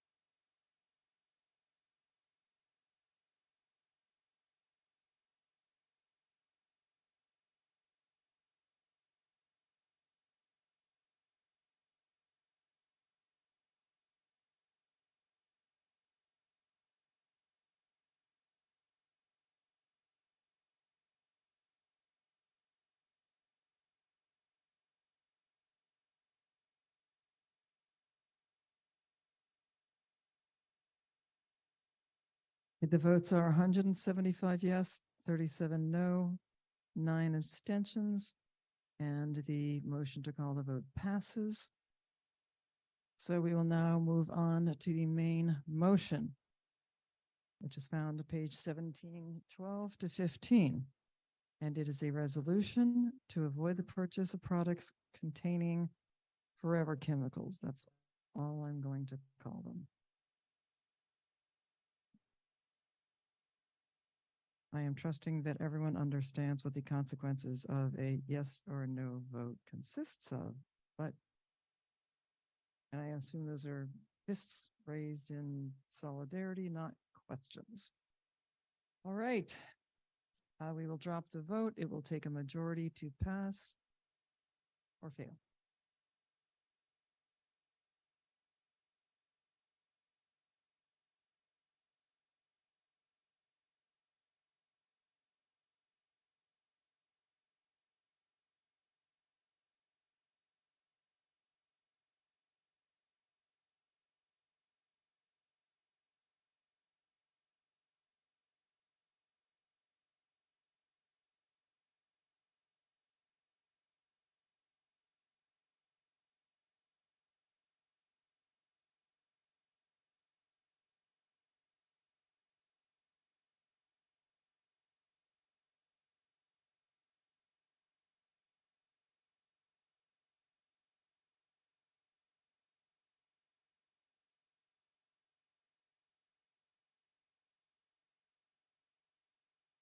The official vote is 220 yes, 2 no, 4 abstentions. The motion passes.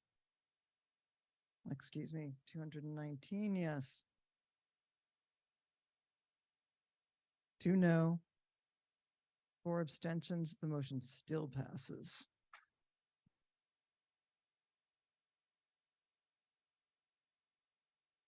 We will now move on to the last article of this town meeting. It is Article 18, which is a resolution to request the moderator to appoint a committee to examine various forms of municipal government in Massachusetts as relates to Brookline. Before we get to this, I want to throw out there that anybody who's ever interested in serving on a moderators committee should reach out to me. Regarding, anyway, just putting that out there.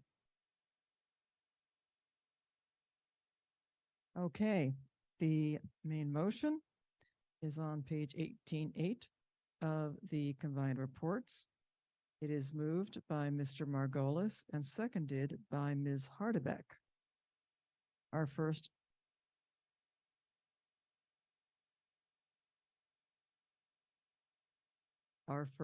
speaker is Neil Gordon. Thank you, Madam Moderator. Neil Gordon, Precinct 1 Town Meeting Member and co-petitioner with Library Trustee and Precinct 7 Town Meeting Member, John Margolis. John and I petitioned Article 18 because if Brookline is considering changing its form of government, we need a conversation, not just a campaign. There's a wide variety of viable legal forms of municipal government, starting with open town meeting, which I suspect no one will seriously consider for Brookline. On the list, not of suggestions, but of viable forms, is representative town meeting with either a town administrator or a town manager, a select board of 5 members, or perhaps a smaller board with 3 members, a town council, similar to representative town meeting, but with a smaller number of members, and several different forms of cities. For every viable form, there are pros and there are cons. As proponents of change have become more vocal, some have formed a committee and are raising money, having already concluded that we've outgrown town government. Co-petitioner John Margolis and I believe they've put the cart before the horse, reaching their conclusion in advance of any wide-ranging, objective community discussion. We've periodically studied our government structure. Previous studies noted that many, perhaps most, residents were not terribly familiar with the town structure.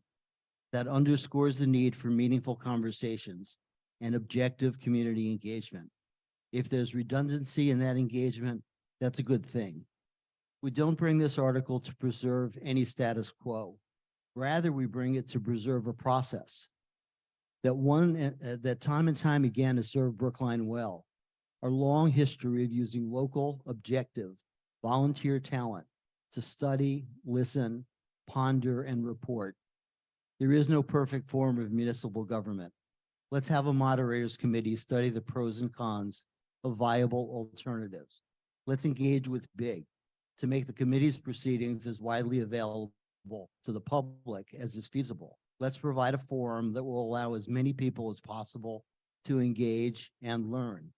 Because on the issue of changing our form of government, Brookline needs a conversation, not just a campaign. The Select Board, the Advisory Committee, and CTONS recommend a vote of favorable action. Brookline PACS recommends a vote of favorable action. I ask you for your vote. Please vote yes on Article 18. Thank you. Thank you, Ms. Hardebeck. Ms. Hardebeck, and then Mr. Van Scoyac.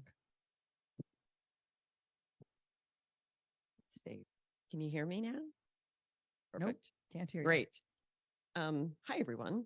I'm Kelly Hardebeck, town meeting member from Precinct 7 and member of the Advisory Committee. I'm speaking for the Advisory Committee tonight.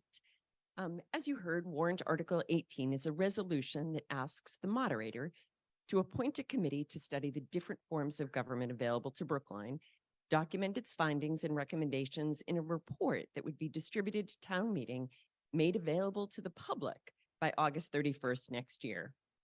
In the past, Brookline has questioned whether its current form of government meets the needs of residents and allows us to achieve our goals and objectives. As early as 1908, shortly before Brookline adopted representative town meeting, the editor of the Brookline Chronicle asked, "How long will Brookline be able to support its present form of government?" A good and valid question that we continue to ask today. As noted in the Advisory Committee's report, previous studies were conducted in 1940, 1968, 1983, and 1988, and many concluded that Brookline's residents were not very familiar with the town's form of government or how it works. The petitioners of Warrant Article 18 believe this is still true today and feel a moderators committee with open publicly noticed meetings could help close that knowledge gap. They also feel the timing is right for another study as conversations, activities, and even warrant articles related to Brookline's form of government had increased. For example, the League of Women Voters, in partnership with BNA, held a forum on town government last month. The Brookline City Charter Campaign is collecting signatures for a ballot question to elect a charter commission, and the Select Board will be conducting a related community survey early next year. The proposed Moderators Committee is distinctly different from all of these and would not impede or otherwise impact those other efforts. Advisory saw this Moderators Committee as a potentially complementary to other efforts. During its discussion, the Advisory Committee considered referring the article to the Committee on Town Organization and Structure, but felt the larger committee with a singular focus was needed to undertake this effort. We also questioned whether a full study could be completed in a given time frame, as most of the other studies took 2 years to complete. However, the language in the article allows for flexibility in both reporting date and scope. And finally, the AC felt it was important for members of the Moderators Committee to be open to considering all possible forms of government objectively, and we amended the article accordingly. The Advisory Committee recommends, by a vote of 22-0-1, recommends favorable action on the amended warrant Article 18. Thank you. Mr. Van Scoyac. And then Mr. Margolis.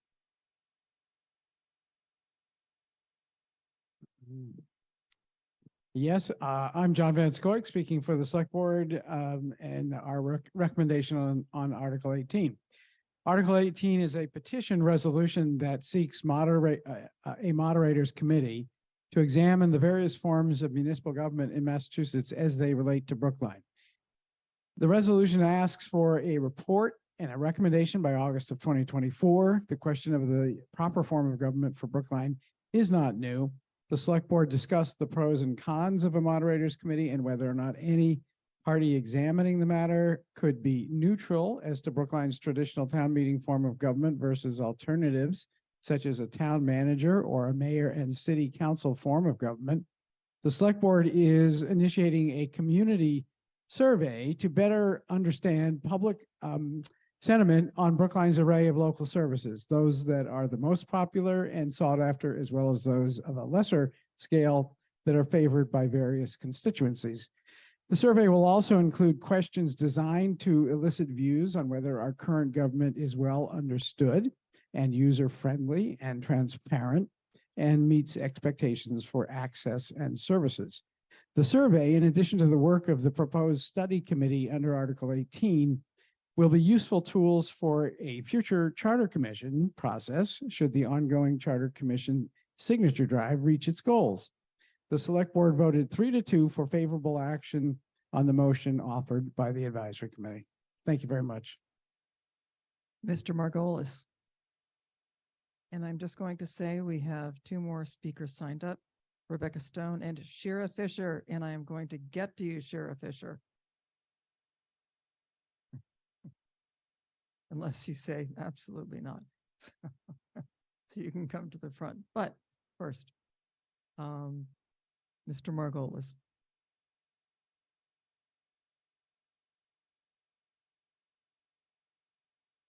Mr. Margolis.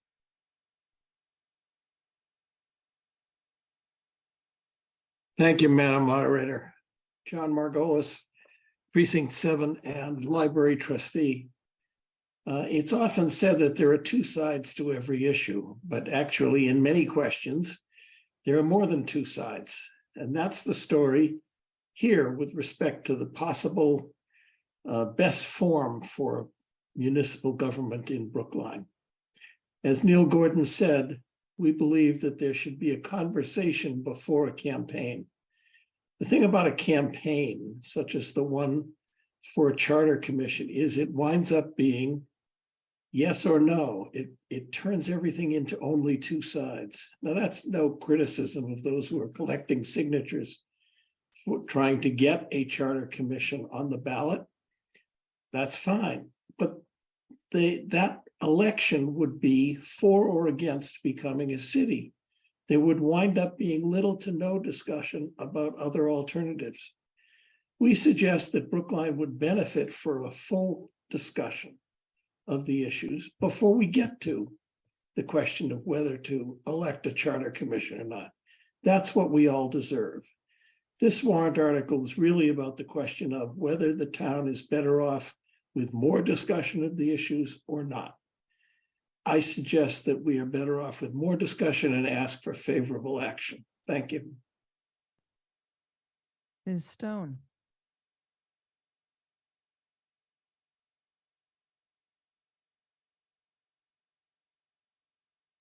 Good evening. Thank you, Madam Moderator. I'm Rebecca Stone, Precinct 3 Town Meeting Member and Chair of the Brookline City Charter Campaign, speaking as all of the above.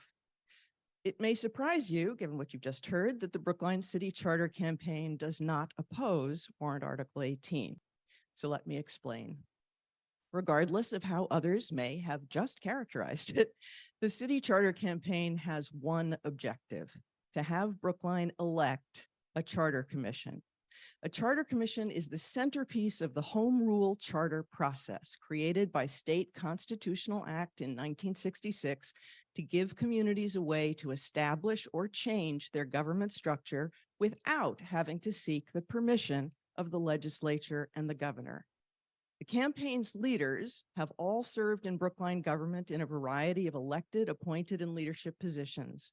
We concluded that it was time to move beyond the conversations we had all been having for years about the frustrations and limitations of our all-volunteer, part-time town government, and formally consider whether a city structure would serve the community better. But we also believe such a momentous process should involve the whole community, not just town meeting, in the discussion and decision about how they wish to be governed. That's what a charter commission is and does. elected by the voters, not handpicked or arm twisted by the moderator. This 9-member body conducts an even more robust community conversation than warrant Article 18 describes. It reviews all forms of municipal government, including our current one, and discusses the pros and cons of each in public meetings during an 18-month process. Crucially, along with that community conversation and study, the commission must sift all the data and opinions that it hears about what works, what doesn't, what should get kept, what should get changed, into a charter proposal for Brookline, town or city. If a city, strong mayor council like Newton, manager council like Amherst, or manager council weak mayor like Cambridge. How large a council should Brookline have? Elected by district, by ward, or at large? With what terms or compensation? The Charter Commission must hammer out those details, debate them in public, and then defend their specific proposal before the voters, who get to accept or reject it in a subsequent election. That's why this Moderator's Study Committee, which has no such requirements or expectations, is not an alternative or replacement for a charter commission.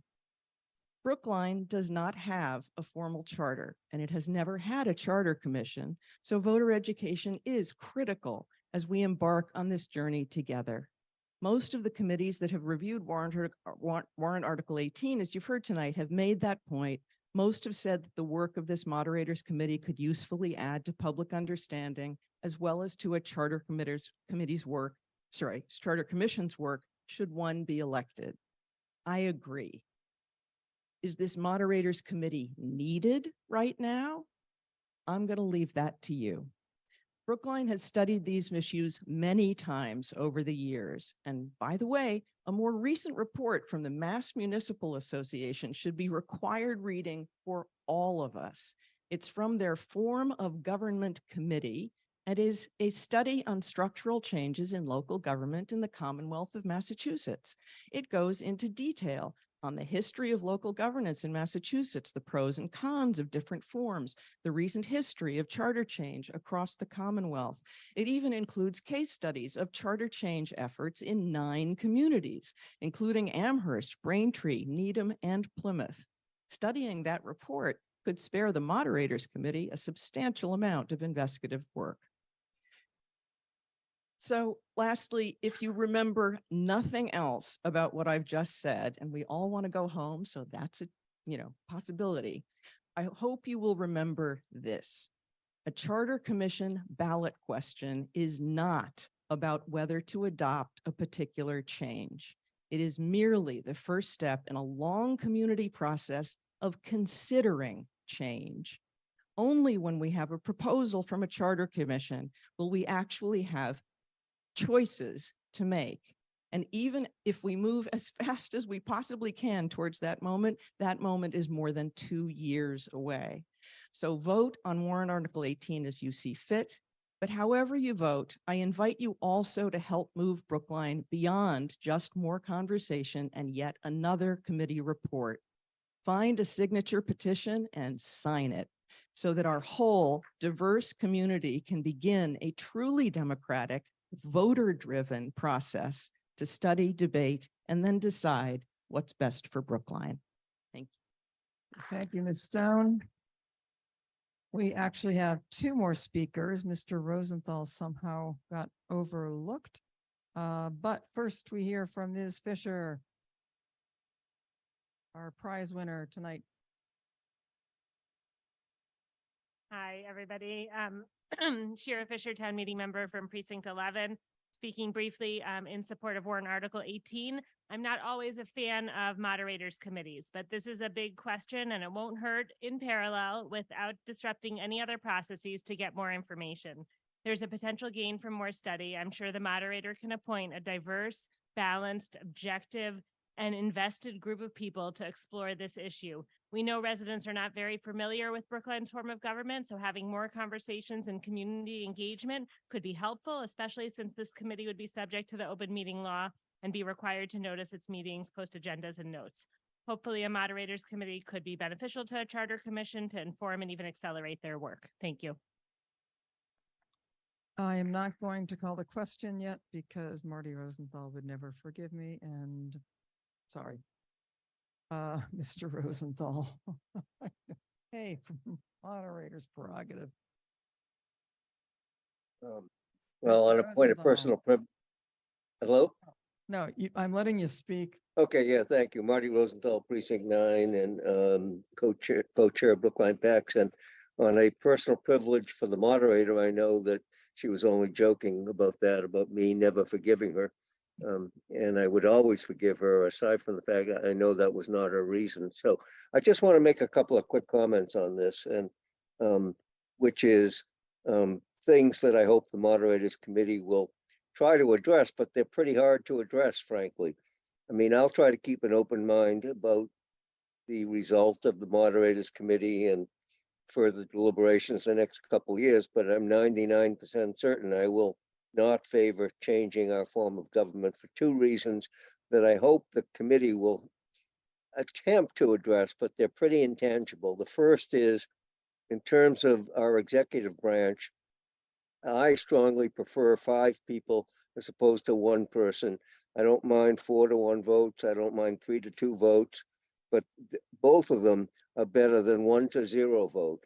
And I hope the Moderators Committee will try to locate one city in Massachusetts that's always had a great mayor in terms of the executive branch. And in terms of the legislative branch, the 255 people that we now have, I actually, no matter how messy it can be, I personally love it. I've been here 45 years, and I think it's great because it creates 255 activists in the community that get involved in things. And sure, it's messy, but I have one comment about messy. Messy in Brookline Town Meeting is not like messy in Washington, D.C. Messy can be a sign of energy. And I'm going to leave you with one slightly modified quote from Albert Einstein. If a messy desk is a sign of a messy mind, of what then is an empty desk a sign of? We certainly don't have empty desk in Brookline Town Meeting, and I welcome the messiness that's here, even when you vote me down as you did Tuesday night. So that's it, and good luck to the Moderators Committee. We have a motion to call the question, and we have one person waiting to speak. I believe I know who it is, but I will let them identify themselves. I'm Susie Roberts, not Okay. Kathleen. Bell. Not Two people Kathleen left, Bell. Madam Moderator. Okay, but we have a motion to call the question from Naomi Schweitzer and a dual one, which I will take as a second from Mr. Sandman. Madam Moderator, I'm also waiting to speak. Sorry. Oh, Scott did Ananian, not Town Meeting see Member, you. Precinct 10. I apologize. I swear you just popped up at the last minute. But anyway, okay, we will still vote on calling the question on whether to have the real vote on creating a moderators committee. If you vote to call the question, we will not hear from Mr. Ananian or Ms. Roberts or potentially others. If you vote yes, then we will move directly to the main motion. We will drop the question now.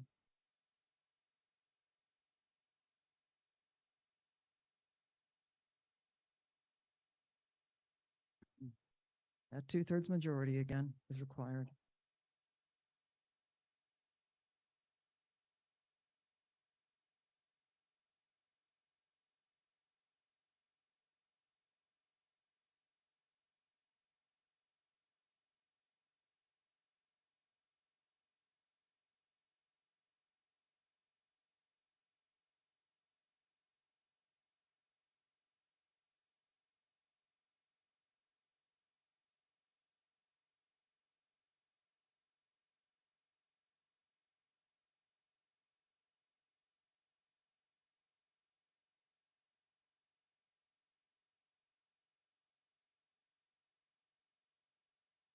Okay, the tally is 161 yes, 54 no. 7 abstentions. The motion to call the question passes.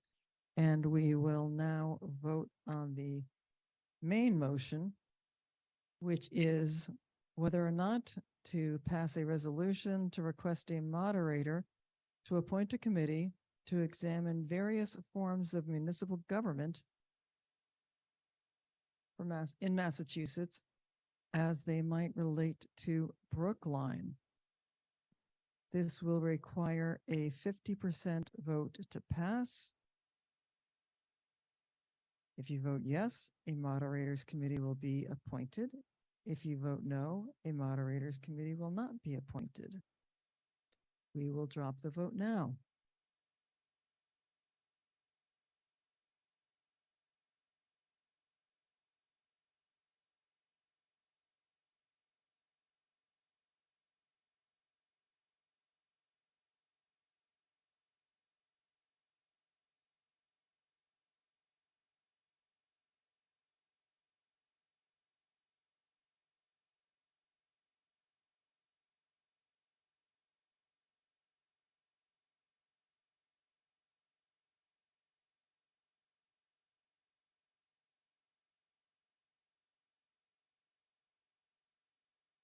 Yes, stay so we can dissolve. I beg you.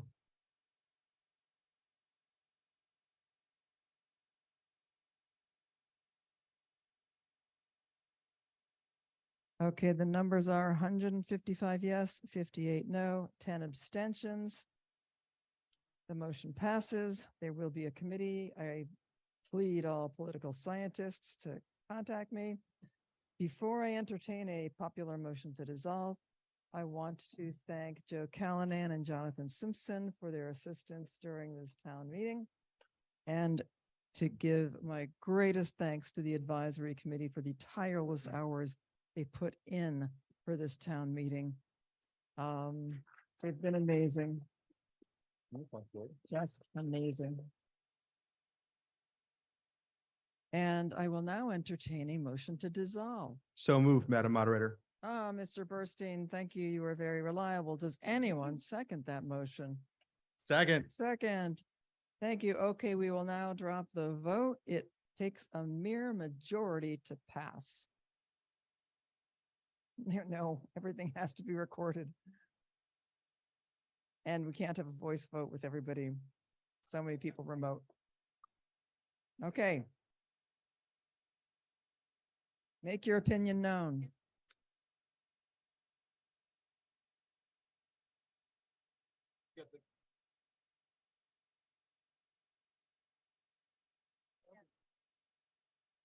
The suspense.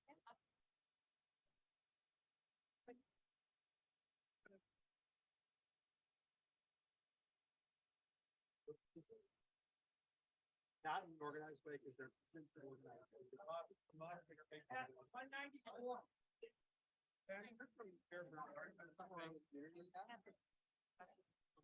And the motion to dissolve passes with 194 yes, 4 no, and I want to know who they are, 2 abstentions.